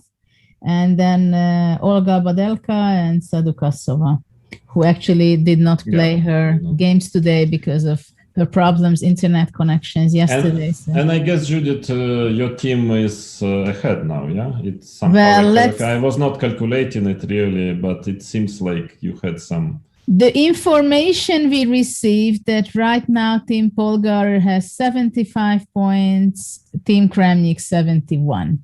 So today I raised my points. Yeah, but it will not be easy to catch up with your team. But I think for the second tournament, we will work on endgames day and night, all the trainers, and then we will fight back. Well, I think there are still a few hundred games to be played in the next 3 challengers, and there are a lot of challenges going to be happening with the boys and girls out there. But for tomorrow, we have another 4 rounds, and which means another 40 games to be played. And actually, the tension is rising. I think, of course, Prague already wants to finish it and really have the victory to be there with the wild card in the Julius Baer Champions Chess Tour, which actually this is one of the most exceptional prize, I think, of this tournament. That for those youngsters, talented kids who win any of the challenges, and this is the Polgar Challenge, who wins this will be able to get a wild card in the next stage of the Champions Tour. So this is something incredible thing. I think it's so exciting for the talents, isn't it? That's the biggest opportunity and the best prize for them. I mean, for me, when I was a junior, I mean, it would be just a dream. Of course, that would be by far more important than any financial prize, phone, or anything else. Yeah, obviously. Though we shouldn't forget that each challenge has $15,000 prize fund, which is also quite good. Few thousand, I don't know exactly now how many. The first prize of each tournament, we'll be talking about that. First prize is $3,000, which is also not bad for a 4-day rapid. But I think to play with the big ones is the big shot for the youngsters. So thank you, Anna, for being with us today. It was a great pleasure to commentate with you and to talk with you about different things, not only about happenings on the chessboard. I wish you good luck with your small team, and Team Kramnik, you should now go back and tell to your students to to fight. We'll have a tough conversation. Well, Dvoretsky's name will be mentioned, Capablanca and so on. Yeah. Well, we so far played 150 games. Well, nearly with the issues, with the internet issues, nearly 150 games was played, and there are a lot to be coming for the next day, tomorrow, last day. So thank you, Anna, and with Vladimir, see you tomorrow. And I hope you enjoyed it. I'm saying it to our audience. And see you tomorrow for more excitement of the Julius Baer Challengers Chess Tour. Bye. Bye. Thank you, Judit and Vladimir. For me, it was also a pleasure to commentate together with you. I would also like to thank all the viewers who watched today's broadcast and also the previous ones. We say goodbye for today, but please don't forget to tune in tomorrow. Tomorrow will be the crunch time, and we will find out who will be the winner of the first ever Challengers event and get the right to participate in one of the tournaments of Magnus Tour. So, and as Vladimir likes to mention, I see you at the same time and at the same place. See you. Hope to see you, Anna, in another. Thank you, Anna. Yeah, bye-bye. Bye.